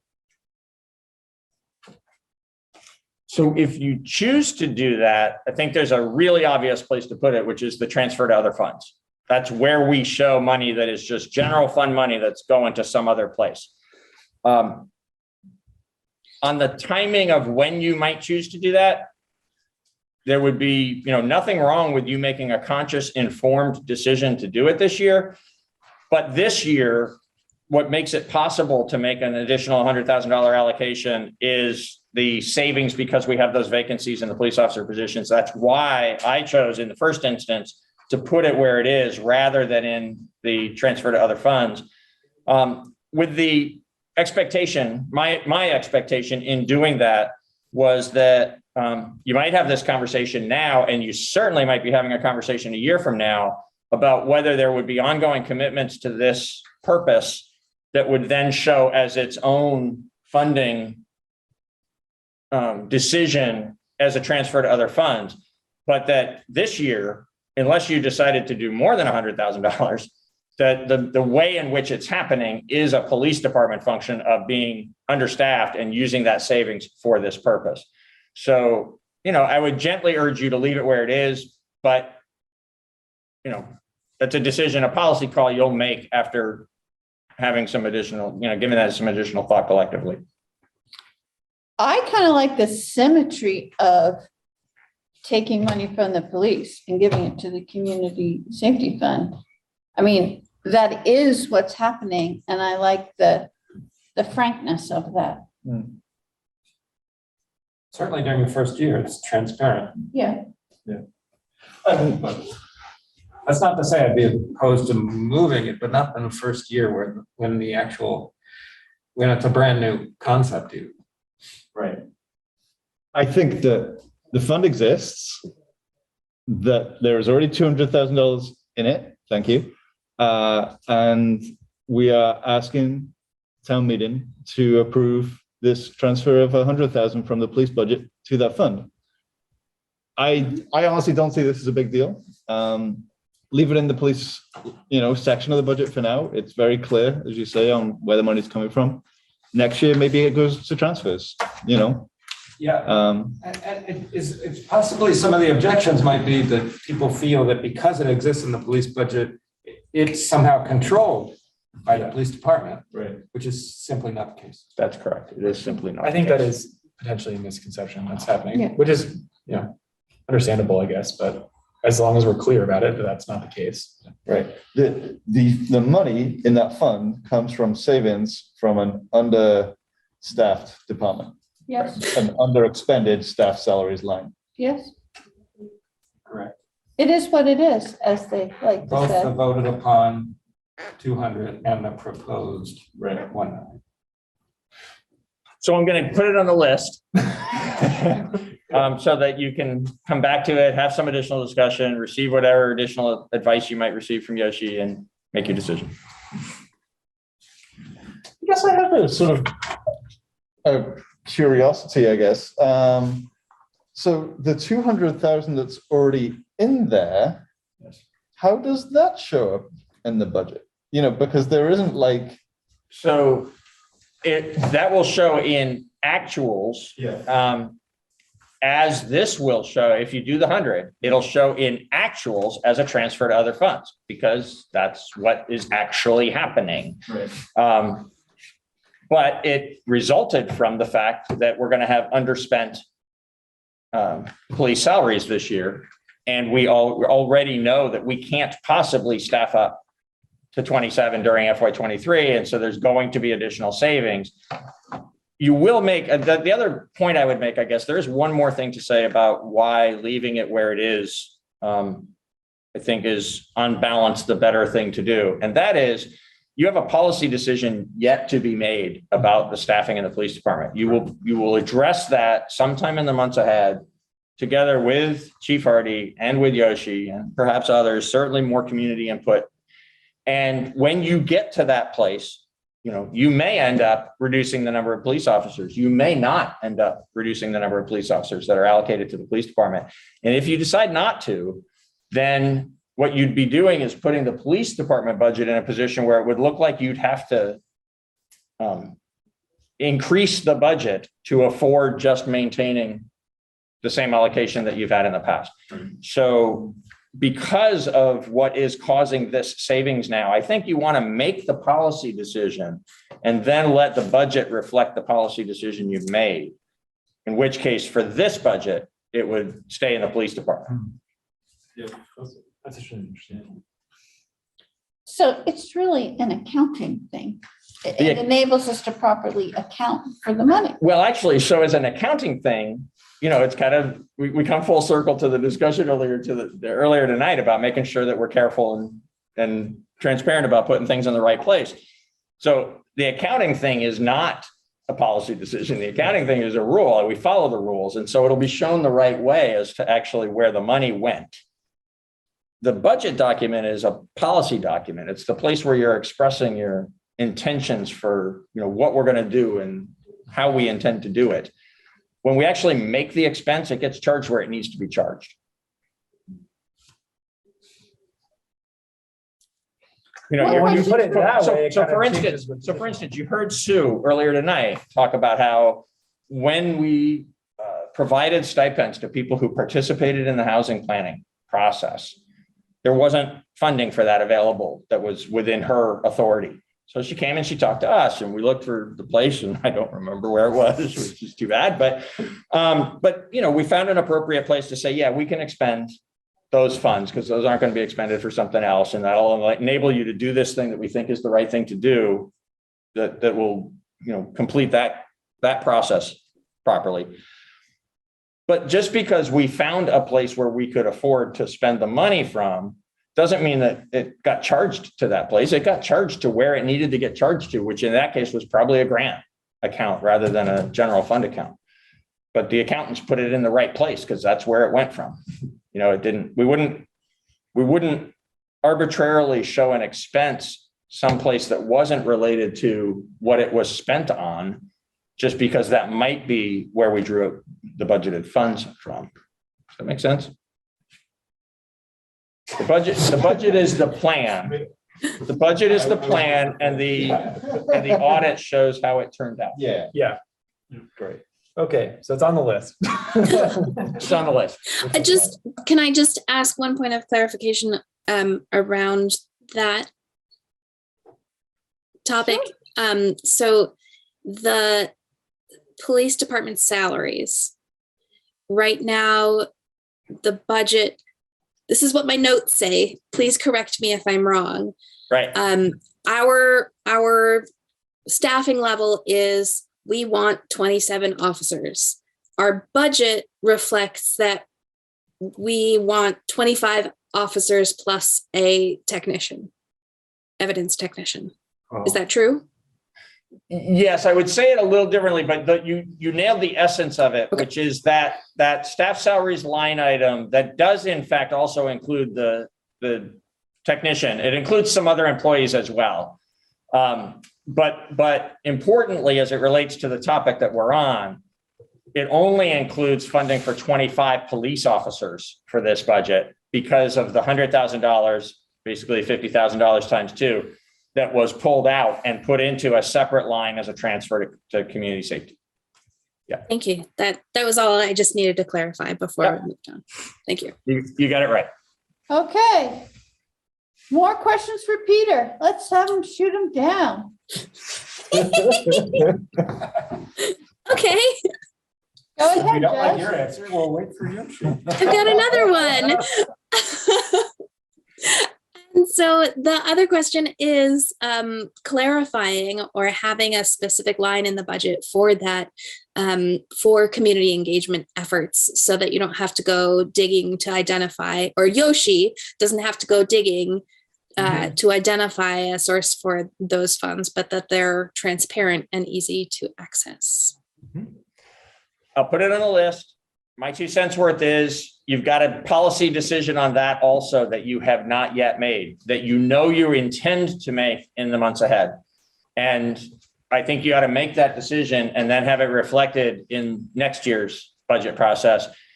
In a $20 million budget, for the scale of costs we're talking about, you're going to be able to find the funds. To put in a separate placeholder now for something that we haven't defined, I think isn't the best way to do it. But I understand your intention. It'll go on the list so you can have some further conversation around that. I think implementing it ought to come after you've made the policy decision around community engagement. Yeah.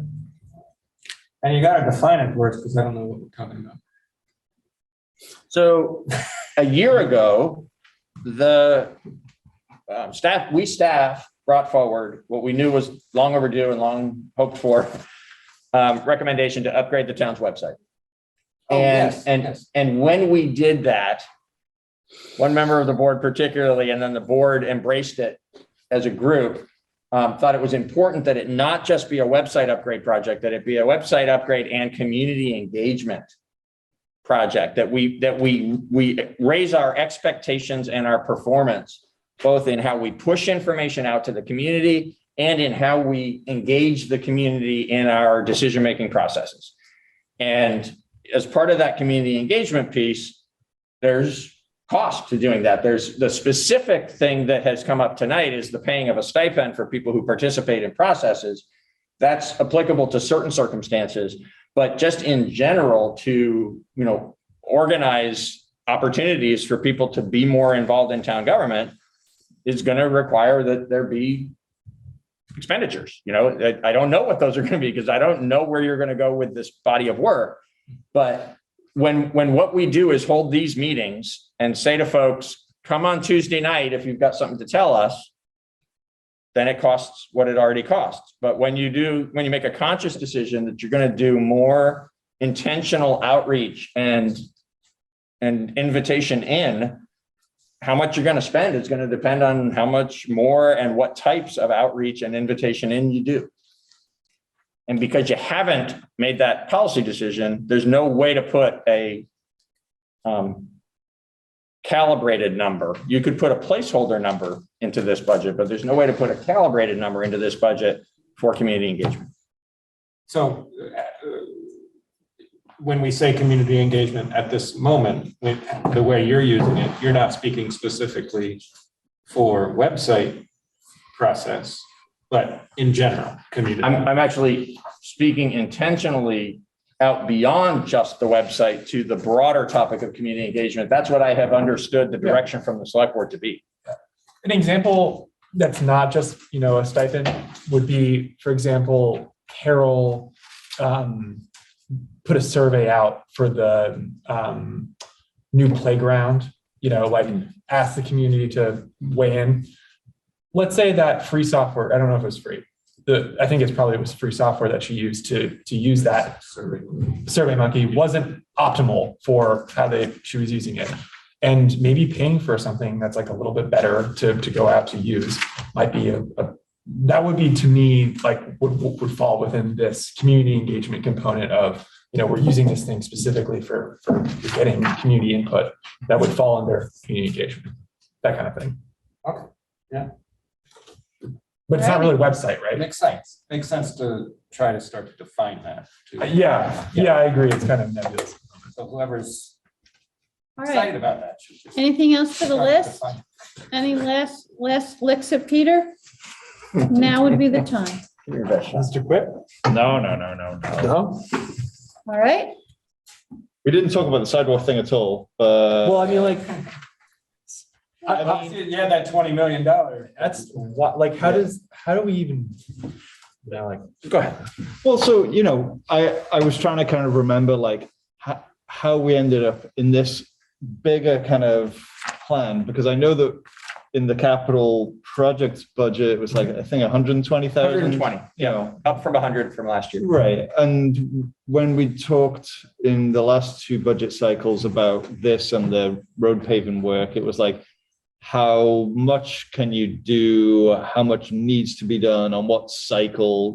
So like, I'd like to think that the town over the next 2 decades will get to replacing much of its substandard sidewalks.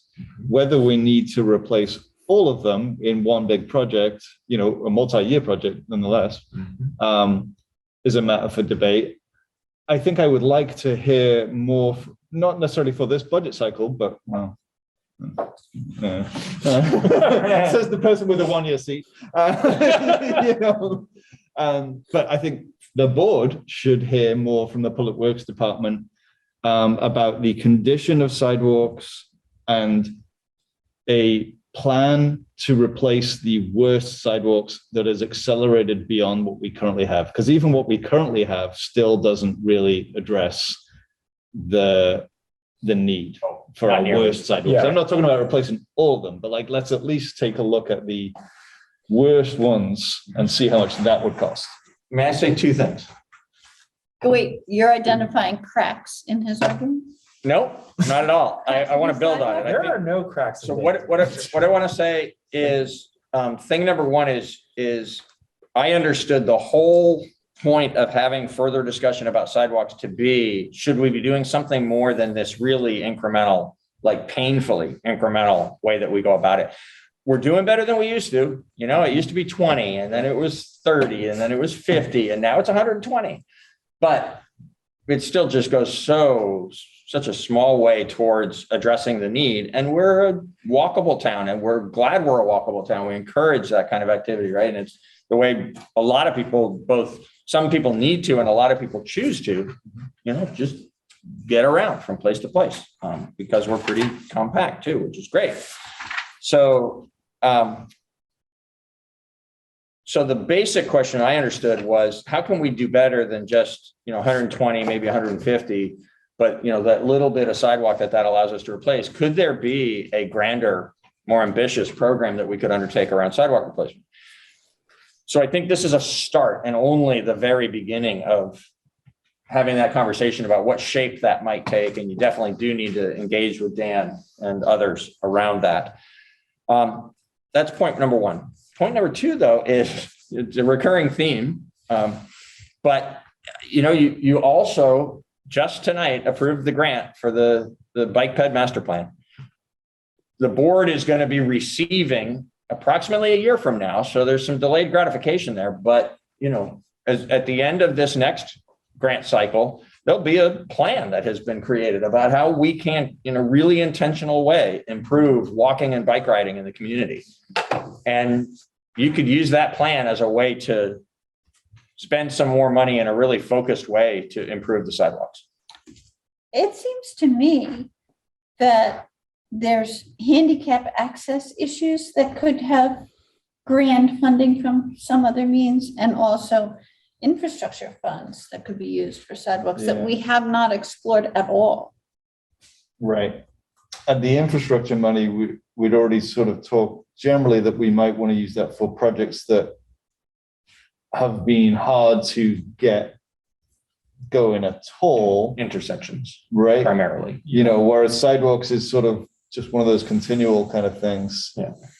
I was just going to say that this is the FY23 budget we're talking about. So by the time that bike walk Well, study fair enough. happens, it won't be so far from Yeah, that's right. the next budgetary decision anyway. But Yeah, you'll actually be mid-year in the 23 budget when you get the master plan.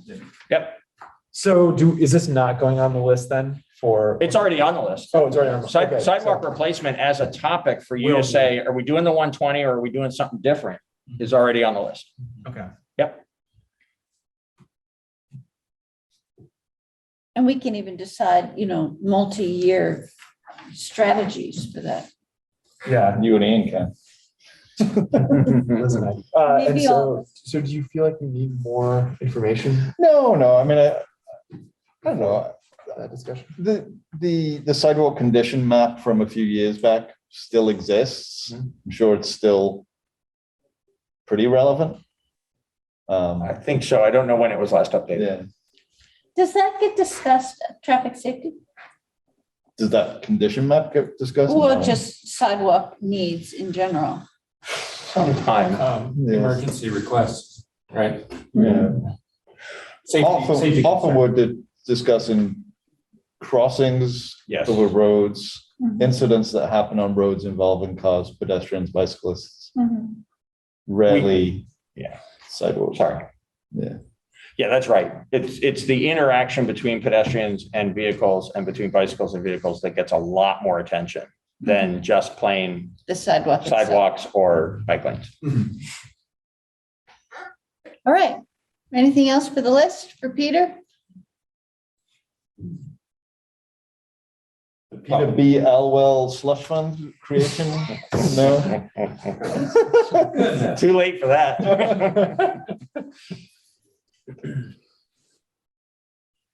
Okay, wait. Tim's looking real hard. I mean, it doesn't mean that if something occurs to us, it can't come up in January. but Absolutely. It's certainly Right. more prudent to give staff a heads up. Yes. Can I ask a question about this? That's really not a question for me, for the public. What is our schedule for budget meetings in January, and when are the decision points if people still want to kind of? wait? So you will definitely meet on January 4th and January 18th. And I think you need to make a decision on January 4th, whether you also will meet on January 11th. Depending on, how full that January 4th, but agenda is, how much you do or don't address within these budget items that night. I think it's likely, but I'm just guessing at this point, that you probably need the January 11th, but you'll decide that together with Yoshi. After that, there will be one more meeting. Some years it is substantive and longer. Some years it's just coming together for the purpose of approving the warning for representative town meeting. But near the end of the month, you will need to come together to approve the warning for representative town meeting. And usually either at that meeting or at the meeting immediately prior to that is when you say, yep, we're done. This is our budget that we're sending forward to town meeting. Yeah. So it's, Great. I think you'll almost certainly have 3 and you might have 4 meetings in January. The 2 that the public can count on are the 4th and the 18th. All right. I'll entertain a motion for adjournment. Jessica. I first want to express my gratitude for you guys allowing me to participate in this meeting virtually because we're in quarantine. And then also, I would like to make a motion that we adjourn. Thank you very much, Jessica. All select board members in favor of adjournment, please raise your hand and say aye. Hi. There we go. Thank you again. Thank you to everyone, especially Peter. Thank you, Peter. Thank you, Peter. Thank you, Patrick. Thank you, Frederick.